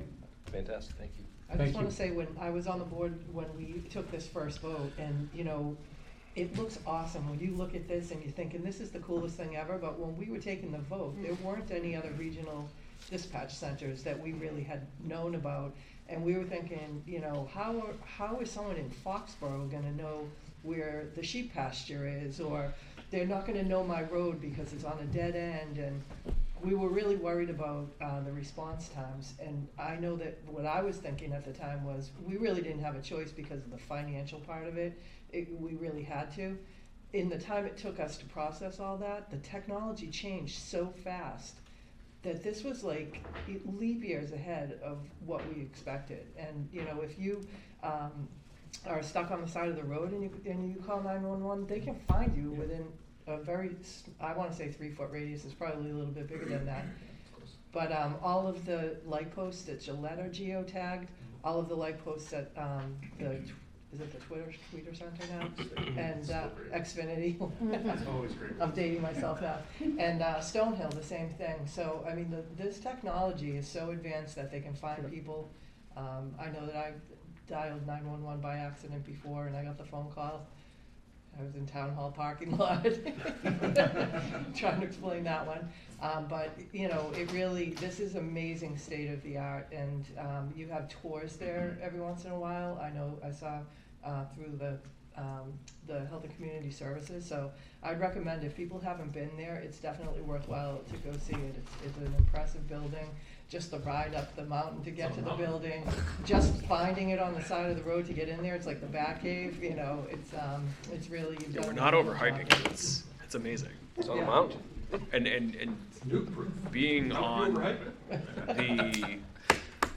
that wasn't it was a Department of Defense communications building. It's X-Files. I'm on board. Okay. It's Stranger Things. Yeah, I'm 100% on board. And the dashboard of the metrics that you look at, you've been outperforming the benchmarks all along, so.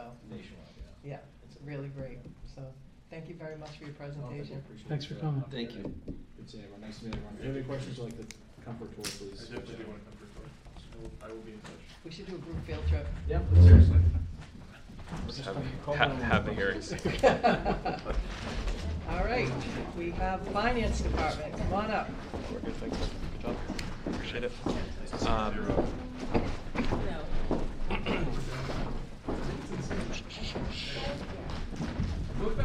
The town account. I'm sorry. What? Are both restrooms in? Yes, in the back. Yep. Town accountant is on page 39.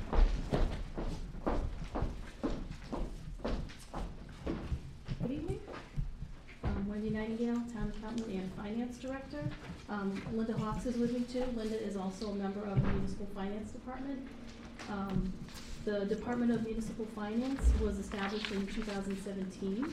It's the umbrella of the three main financial departments in the town, which are assessing, collector treasurer, and accounting.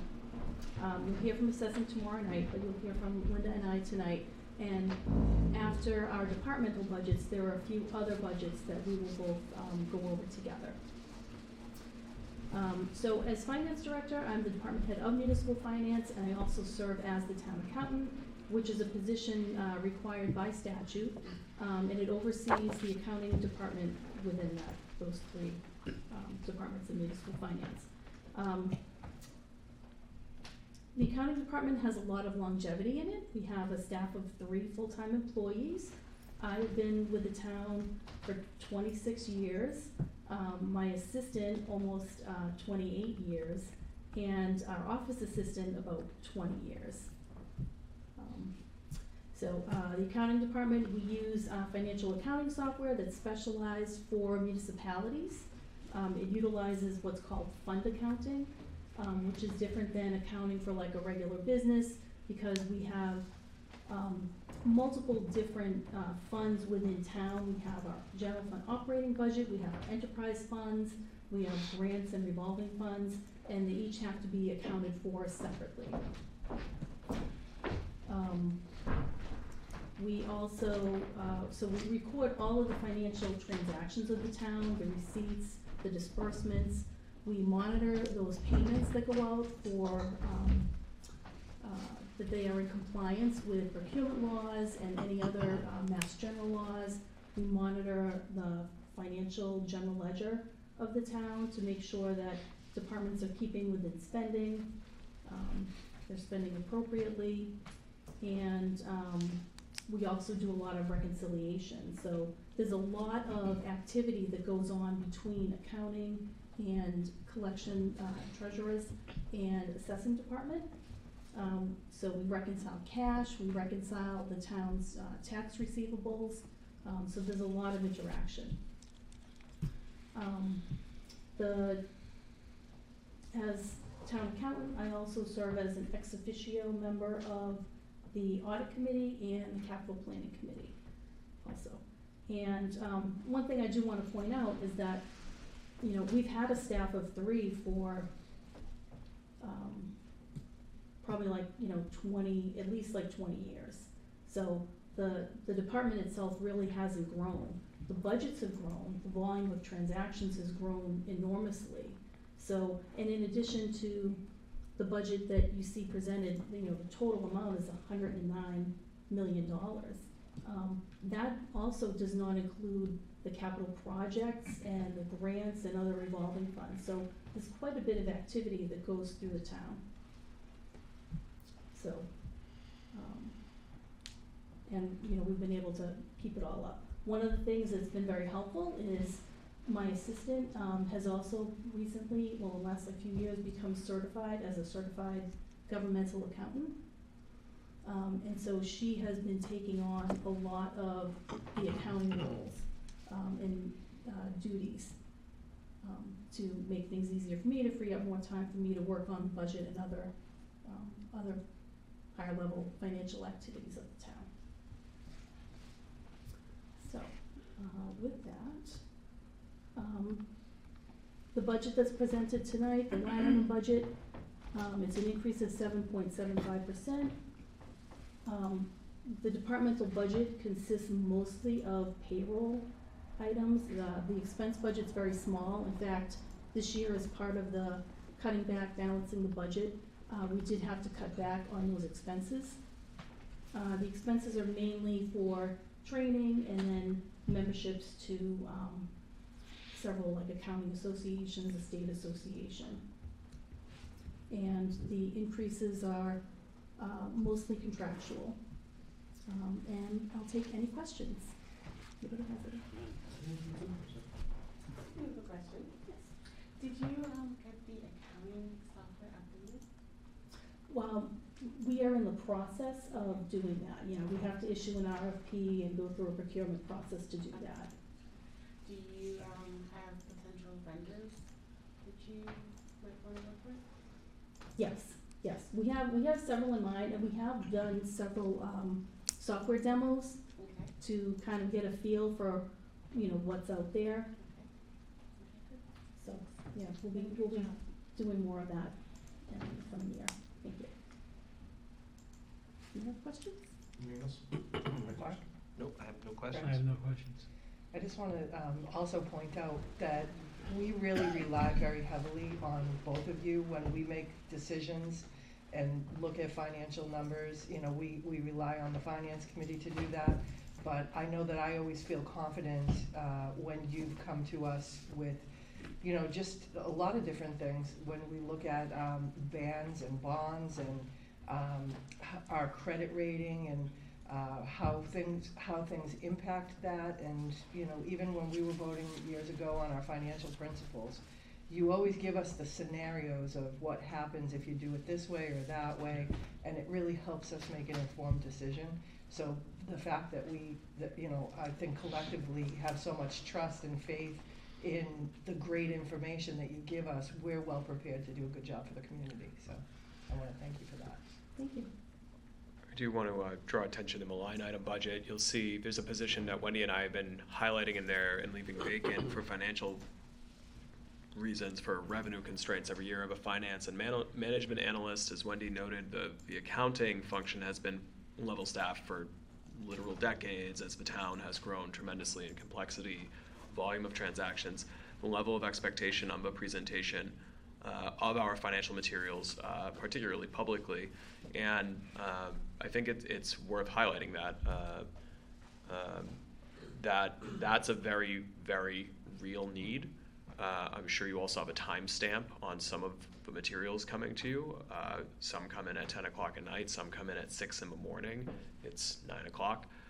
That's the job to an extent, and I'm certainly not here to complain about that, but there is a very real toll on these very small departments, the department heads and their staff, who have to step up to try to make up the difference. And so I just don't want it to go unnoticed that sometimes line item budgets also have things in there that are zeroed, and that position is still zeroed out just because it's certainly not a lack of need. We're just all, particularly folks like Linda and Wendy, acutely aware of the kind of revenue challenges and the need to try to balance the other needs. So. And I also just want to say, well done in winning the GFOA award again. Thank you. If you want to move right on to me, my name is Linda Hawks. I'm the tax collector and the treasurer for the town. We have a relatively young department. I've only been here for 8 years. I do have a couple of people in the department with some longevity, and I'll get to that in a little minute. But first, just to review what my office does. On the tax collection side, that's pretty self-explanatory. We collect all of the taxes of the town, but we also collect all of the fees, all of the trash fees, all of the water payments, excise tax payments. And then we collect them, we enforce the collection of those taxes and fees throughout the years. I have 2 people who I basically dedicate to being what I would call a traditional tax collector. That's 2 of the people in the office. The other people in the office are a payroll supervisor, because we do all of our payroll in-house, and the treasurer's office sort of oversees that. There's an assistant treasurer collector in the office also, and then myself. The treasurer's side of the office handles all of the payroll, as I mentioned, all of employee benefits for both employees and retirees. We coordinate borrowing with the finance director.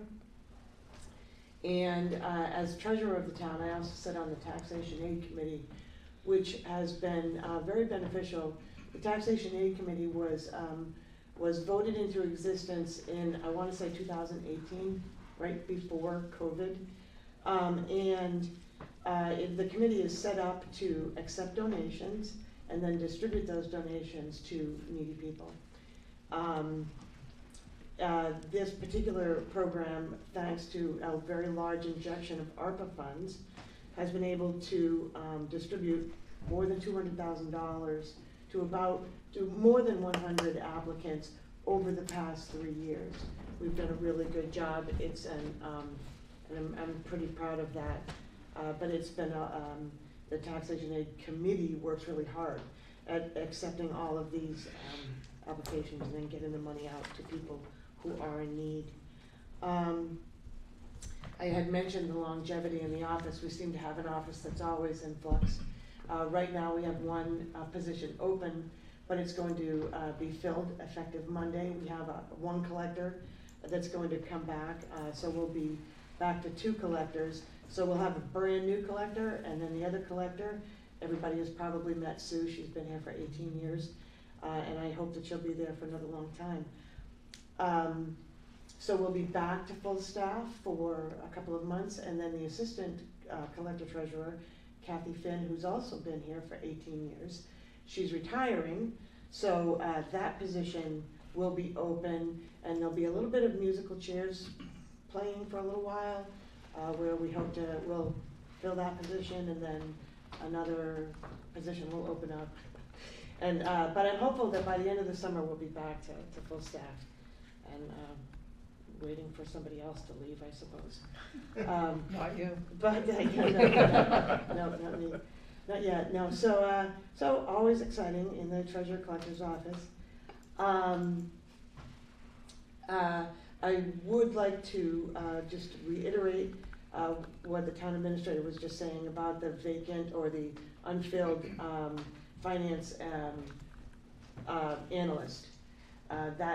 When and if we could ever fill that, that would be a great help to a lot of people because the world of finance is becoming so much more complicated. And you just need a person to really dig into the numbers. You really need somebody just to pick them apart and be able to project out. So, you know, just yes, yay, that would be great some year. As far as my budget goes, it's pretty simple. The increases are actually, my payroll increases are actually relatively low. I have a 3.94% increase in my payroll budget. Originally, that was 5.37%, but because of the changes in the personnel, you're having a long-term person retiring being filled with a person coming in at a lower rate. So that has contributed to actually only a 3.94% increase in the payroll.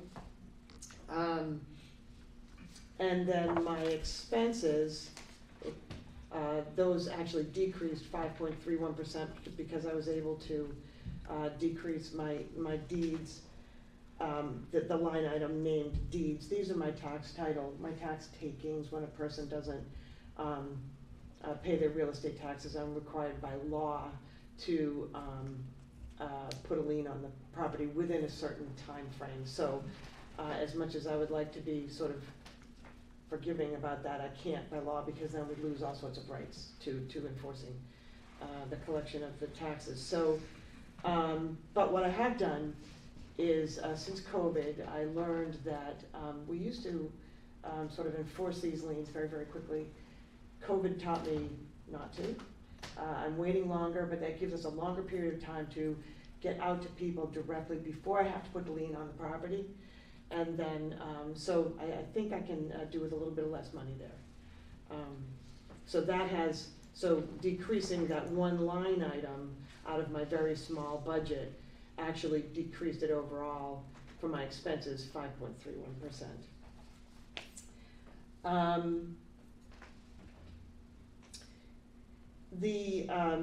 Connor had mentioned fixed costs and the health insurance being being a large fixed cost.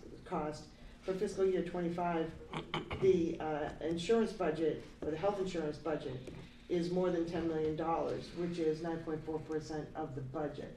That's a significant part of the budget, and we can't help it. So quite a few years ago, we came up with a health insurance opt-out and incentive plan. And this particular program has saved the town an awful lot of money. In fiscal year 24 to date, we saved more than $132,000 by encouraging people to switch to lower cost health plans if that is okay for their health circumstances, or by opting out. We're basically cost sharing the cost savings with the employee who opts out of the plan. So that saved a lot of money. Like I said, more than $132,000 in fiscal year 24, and I believe that fiscal year 25 will shape up to be similar to that. So, so overall, the budget increased 3.06%, which is very good. Thank you. Thank you, Linda. Any questions on our side? Thank you. Thanks so much. And you also watch our money to make sure that it's yielding the most We do, interest. yes. Yeah. Yes. Which is important to note, I think. Yes. And manage the borrowing, right? The most recent bonding of 17 million with, what was it, the average interest cost of 3.4%. Yes. Which is quite good in the current environment, so thank you.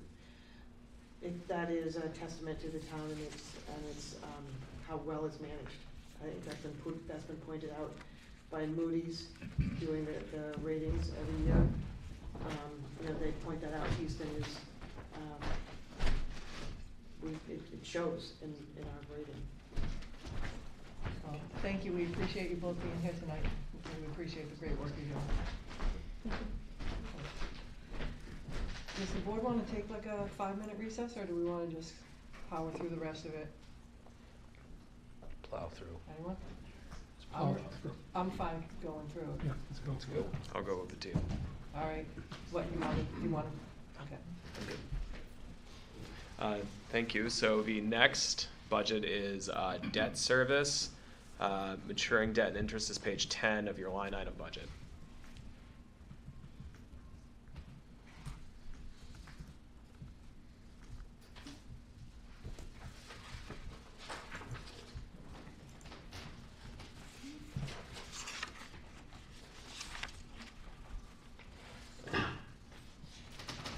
So maturing debt and interest.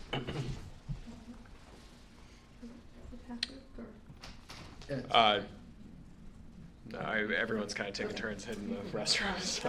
All right, so so our debt service budget.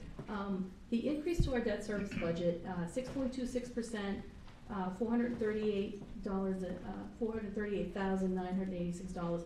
That's primarily due to the projected debt service for fiscal '25 related to the recently passed public safety, public works facilities project. There's a little bit of an increase also for Blanche James, but most of that is for the new project. This increase will be offset by a corresponding increase in the tax levy because it is exempt debt. The other non-exempt debt for town and school, we're basically holding that level. We did have a lot of debt service fall off for fiscal 20 at the end of 24 into 25, so we're keeping that level so that we don't lose that capacity to pay debt service in future years. And you'll see in the line item detail, there's a line called capital budget reserve, and that basically is the difference between the actual debt and last year's amount budgeted for non-exempt debt. And then in the budget book, you will see also beyond the budget that came out of the financial accounting software, the detail broken down by category of all of the debt outstanding by all the different purposes. That's on page 13, so it breaks it down by exempt, non-exempt status, year of maturity, principal, interest, and the budget impact. Also includes the maturity schedule on page 15. Talk about transparency. I've never seen this level of transparency in anybody else's work that I've read. Yeah, and then in debt, when you get to the enterprise funds too, there's also a listing just like this that accompanies those budgets. So are there any questions? This side? Anyone else? Thank you. No, thank you. The next budget is benefits and insurance. That is page 16 of your line item budget detail. Okay, so this budget went up a little bit more this year than in some other years. This budget contains all of the insurances for the town. It's a property liability insurance, workers' comp insurance, the match that we pay on the Medicare taxes that are withheld from employees. We also have the pension assessment in this budget as well. And there is also a line, a $25,000 line, which we budget annually, which is a transfer to our OPEB trust, which is small, but it is at least something that we're dedicating every year for that purpose. And this includes the town and the school employees, right? Yes, town and school employees, yeah, and we try to break that down. Yes. And this also obviously has a health insurance in there.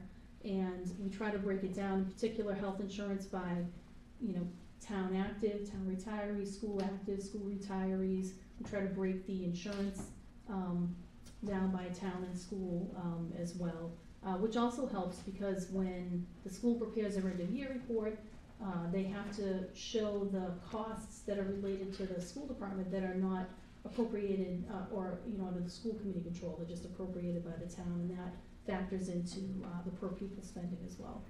I guess that's why I wanted to kind of call that out, because in the beginning, when we were looking at the pie chart of, you know, the school and the town side, it looked like the school's 50%, but that's really just the school budget. When you add in, you know, the costs that are in some of these other budgets, that makes the schools more, you know, probably closer Right. to 60, 65% maybe. Yes, yep.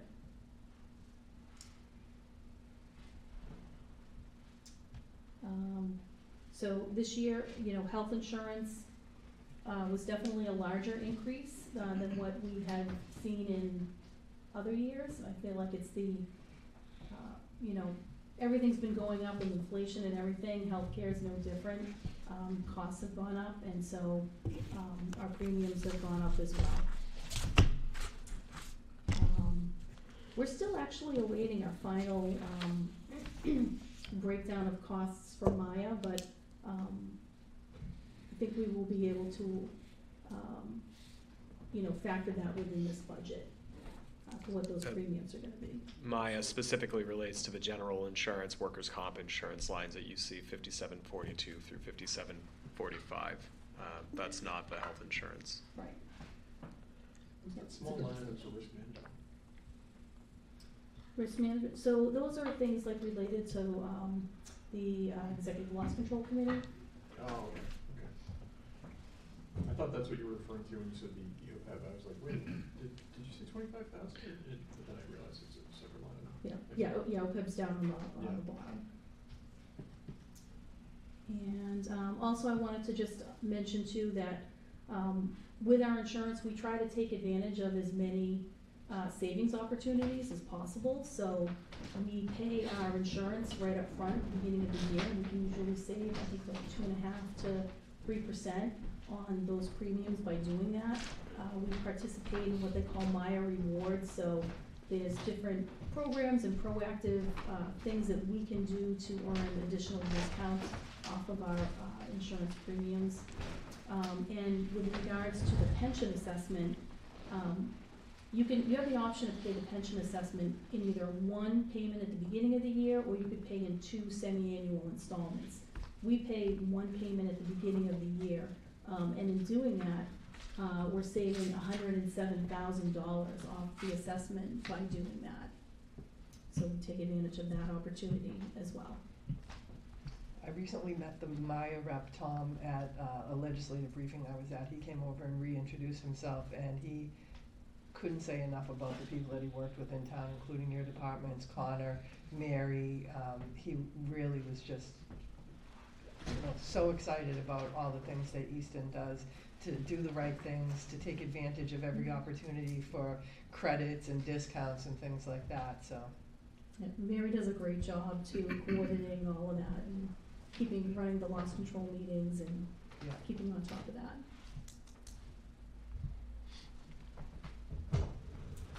Any other questions?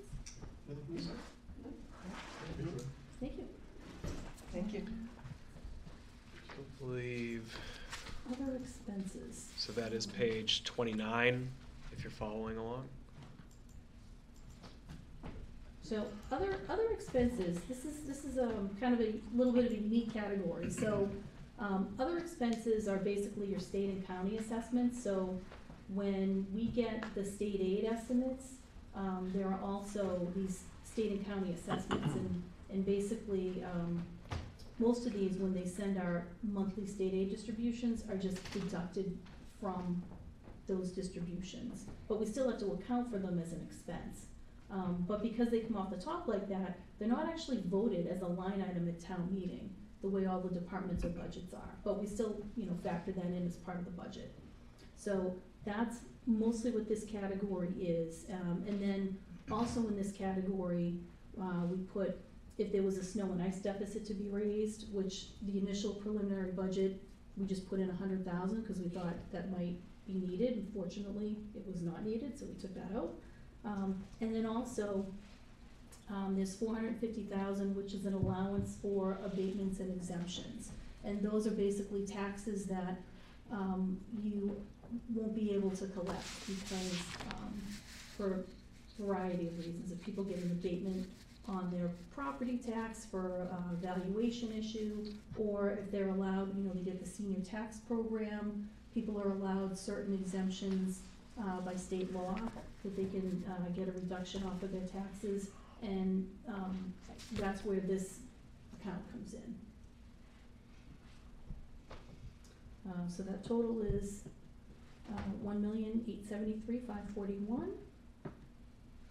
And so again, and the preliminary request, I should also call to your attention, is a lot higher. It's lower not because we necessarily cut it, but because the House Ways and Means version of the budget that came out, which also includes the assessments went down. And they primarily went down in the area of charter school tuition. So school choice and charter school tuition assessments are also included in this category. And that's a large part of what makes up this total. So the charter school assessment alone is $434,000, and school choice is $236,000. So just wanted to mention that as well. And are there any questions? Just the way that's laid out, as you said before, the state and county assessment section is everything that's taken off the top for that state aid disbursement. And that's why you have two other line items below, as you said, the snow and ice and the abatement allocation? Yes, although the county tax, even though it's factored in on what they call the cherry sheet, the state aid forms, we actually pay that one by check twice a year. Because it goes to the county and everything else just goes to the state. Oh, okay. Good. Anything else, Understood? We good? Good. Thank you. And one other thing under the other category is just when you thought it was safe. Yeah, just when you thought it was safe. This is the last one. The Bristol County Agricultural School. So we had tonight earlier. We had Southeastern Regional School come in and do their presentation. The budget that assessment is in is also included in that is a line item for the Bristol County Agricultural School, and that's an assessment that we pay as one total. So I didn't want to not have that covered throughout these hearings. So that amount is $89,973. It's a 17% increase, but what mostly that increase consists of is the enrollment went up. So we currently had 8 students that were attending that high school, and the enrollment went up to 9. And there's 2 components to what we pay per student. We pay about, I think it's about like $9,000 per student. And it's a component of a tuition and a component of debt service related to their MSBA project. So a few years ago, they underwent a major, much needed renovation and expansion. And so there's a debt service on that as well. And I'm a member of the Bristol County Advisory Board, so once a year we meet to go over and look at the budgets, and they really do a good job keeping those budgets really tight. Even when the school got into the MSBA program, there's like 12 or 13 buildings, and the MSBA only usually lets you do one building, and they made an exception for that. And I toured the before and after, and I mean, it's just, I can't believe they were putting kids in the schools before that. And so I expect that enrollment will increase for Easton, because they, it's not just like farm animals and things that you might think of an agricultural school. They do like landscaping design and all kinds of really high-tech things there. So it's an amazing school. There's a golf program, turf management stuff that people are starting to Yeah. Yeah. That's big dollar. Yeah. Awesome. Thank you. Thank you. I believe next is Okay. other general government. Oh, The wait, the there's other. more. This is page 68.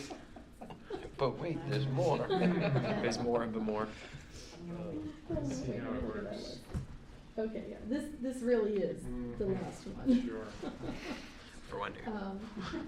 So, the other general government budget, this one looks like it went up like significantly, but really what happened was, the main thing in this is we have a consolidated office supply line, which had been in, the select board budget and really doesn't belong in there.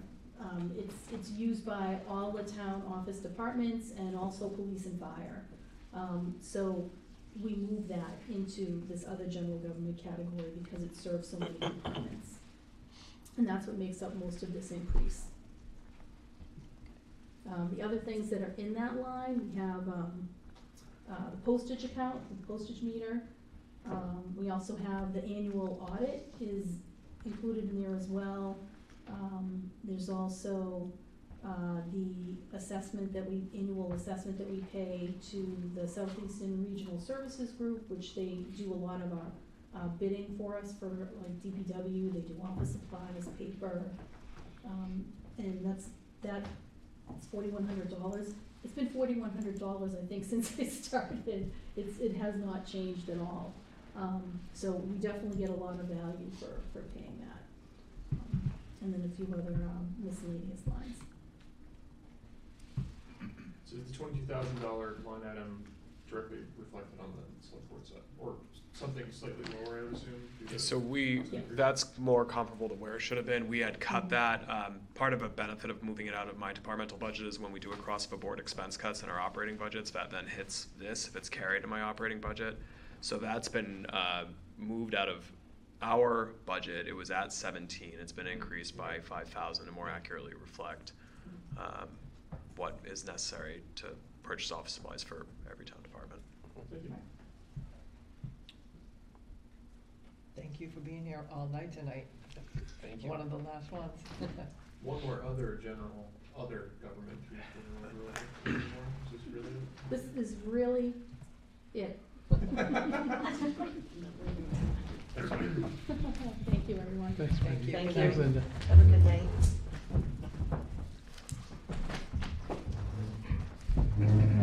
So, negative 23% budget.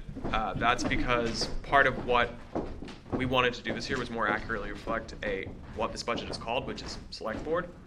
And so we did a couple of things. One is we moved the entire town office supply budget into the general other government.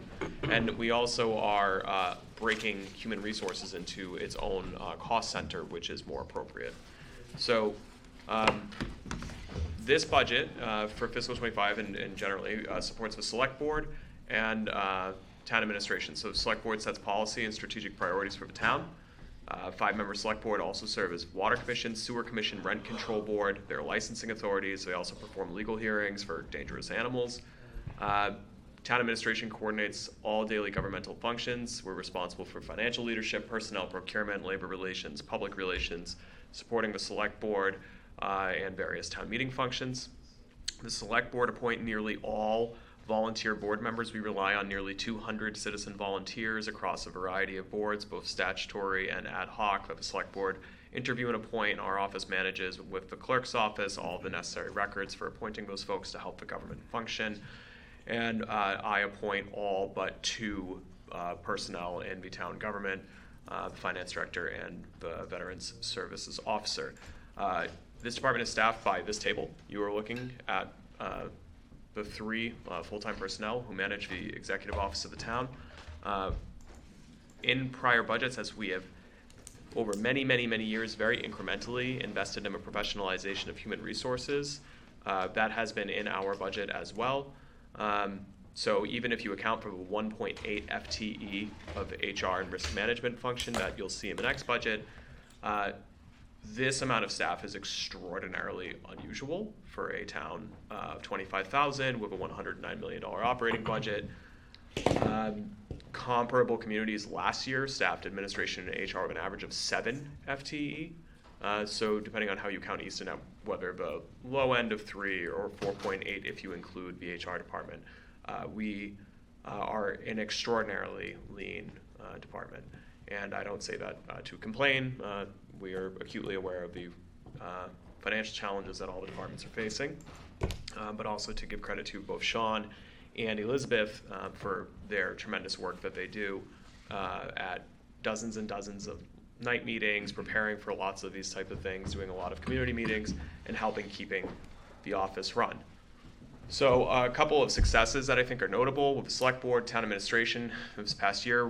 We do a whole lot of things in our office, particularly when there's kind of oddball things that there's no solar or energy procurement department, so that's us. And we did a community choice energy aggregation plan. I think the select board, their last meeting before the COVID lockdowns, was awarding a supply contract at 10 cents per kilowatt hour, which was a tough call at what the market looked like back in 2020, and it ended up saving residents in Easton $12 million in the past 3 years, which is a wonderful thing. 6.8 million of that savings is just in the last 12 months alone, compared to end-grid basic supply rates. Obviously, we all didn't have a crystal ball. The war in Ukraine, energy markets has really had a massive impact on energy, but locking into those prices for years, just from October 22 to 23 alone, represented $1,200 of savings for your average house in Easton, which is really meaningful.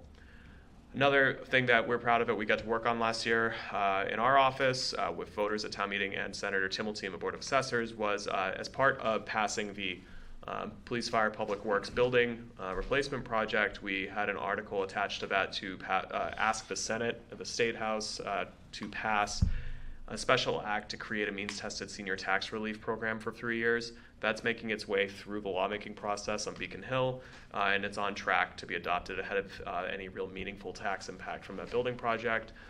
So that's, again, something we're pretty proud of being able to work on here. Another aspect of our department's work, working with Wendy and our finance team, is managing the town's long-term financial position.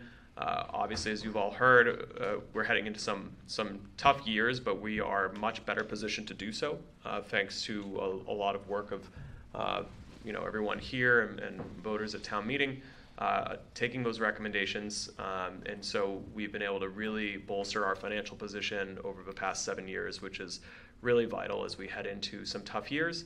And then we also try to make some time for fun occasionally, and we do things involving citizen engagement and outreach. We do not have communication staff programmed. We don't have grant writers programmed.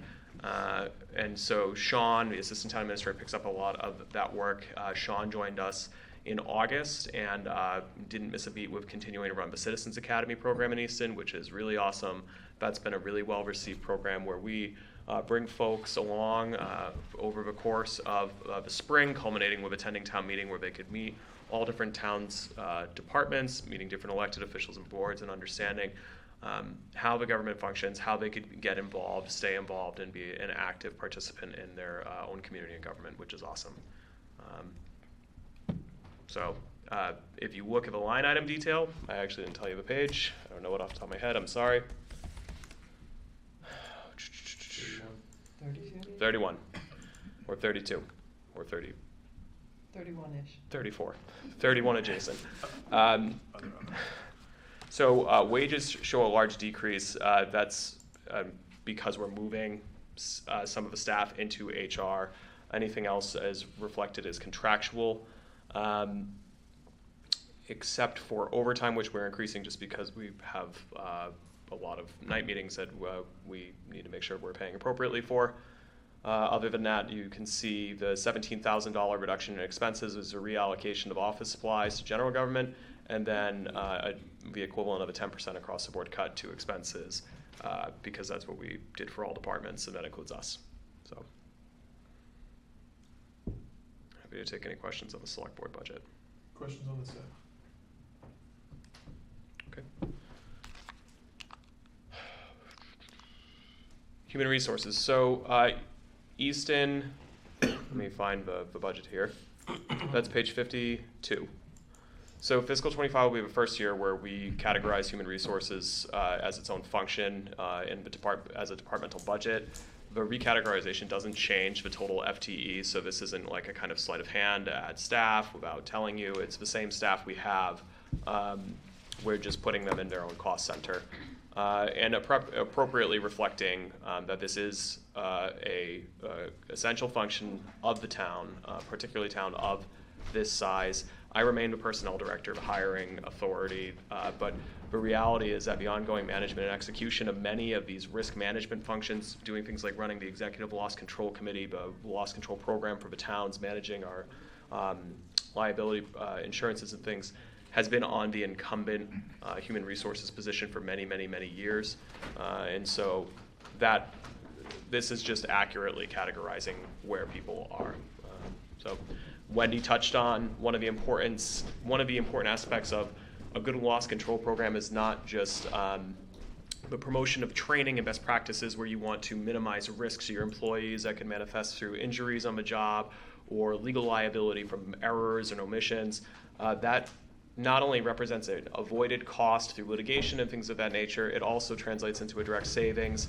Our HR staff have been netting between $29,000 and $35,000 per year in credits against our town and school insurance premiums through running those loss control programs, which is a really important way of reducing our fixed costs as well. So that's the HR budget. Happy to answer any questions. Pretty straightforward. No questions here, Connor? Great. What else do we have? We have Finance Committee. That's part of the night. Patrick, where's your presentation? I'm gonna go real quick, guys. We are awesome. And we have a fund. All right. Thanks, everybody. We'll take questions now. Questions next. Come on, it's my chance. Your fund was a 0 increase. Yes, we do good You work. nailed it. We are killing it over there. Wendy, just to make sure I'm understanding this right, the budget only shows us $2,000 for recording secretary funds, but the Finance Committee manages a $70,000 reserve fund. That's the next page. 100,000. There you go. Okay. How long have we been 100,000 since 22? It used to be 70, and I think we bumped it up to 100 during COVID because of the volatility in prices, and it's stayed there, and I think we would recommend that it continue to do so. The whole thing. Ready. And the last one of the night is town council. Town council, so, I'm sorry, that's page 50. Easton relies on a variety of legal services. We pay for those through contractual services. We use Tallerman and Acosta. We have for many, many years for both general and now labor council services. And then we have some smaller contractual relationships with specialized councils, things like for cable regulatory agreements and things of that nature. We're proposing a level fund going into the next year. We've had a great agreement with MTC for a long time. They've done a great job. And it's a level fund. Happy to answer questions if there are any. Nothing? Nope. Thank you. I do have a question. Really? Okay. It's quarter up. Thanks. You just said Go thank you. ahead. I'm kidding. Do we have our own counsel or is there a contracted position? No, we do not have any in-house counsel. It's a contractor position, which is a wonderful thing. Most things are on a flat retainer, all kind of general services, supporting any kind of legal analysis for zoning, town meeting, contractual stuff. It's only for special, certain things, really complex litigation, which we work quite hard to avoid. That would be billed hourly. Because you probably have to have 3 or 4 town council to We handle. would, yes, Yeah. that's a great point. We would never be able to have the Bandwidth. depth of expertise that we have through Tallerman and Acosta. Think about the complexity of, preparing Royal Hall for disposition and selling that with the transactions going on there. Yeah. And that was just in the retainer, right? That, We also use them as labor council. Yeah. and they're excellent. They've been excellent in that. Thank you. Great. So that's it. So that concludes night one. We will be back to do it again tomorrow night at 7 for the rest of the presentations. Bigger budgets. Yep, so, would you like to end your meeting first with Yeah. a motion to adjourn? Can I get a motion to adjourn from someone? Motion to adjourn to Natalie? Can I get a second? Yes, second. We can see you. You don't have to see. Yeah, have it. All in favor? There we go. Thanks. Okay, and I will take a motion to adjourn. So moved, Barger. Second.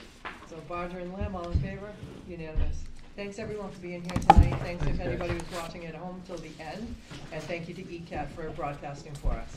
Have a good night.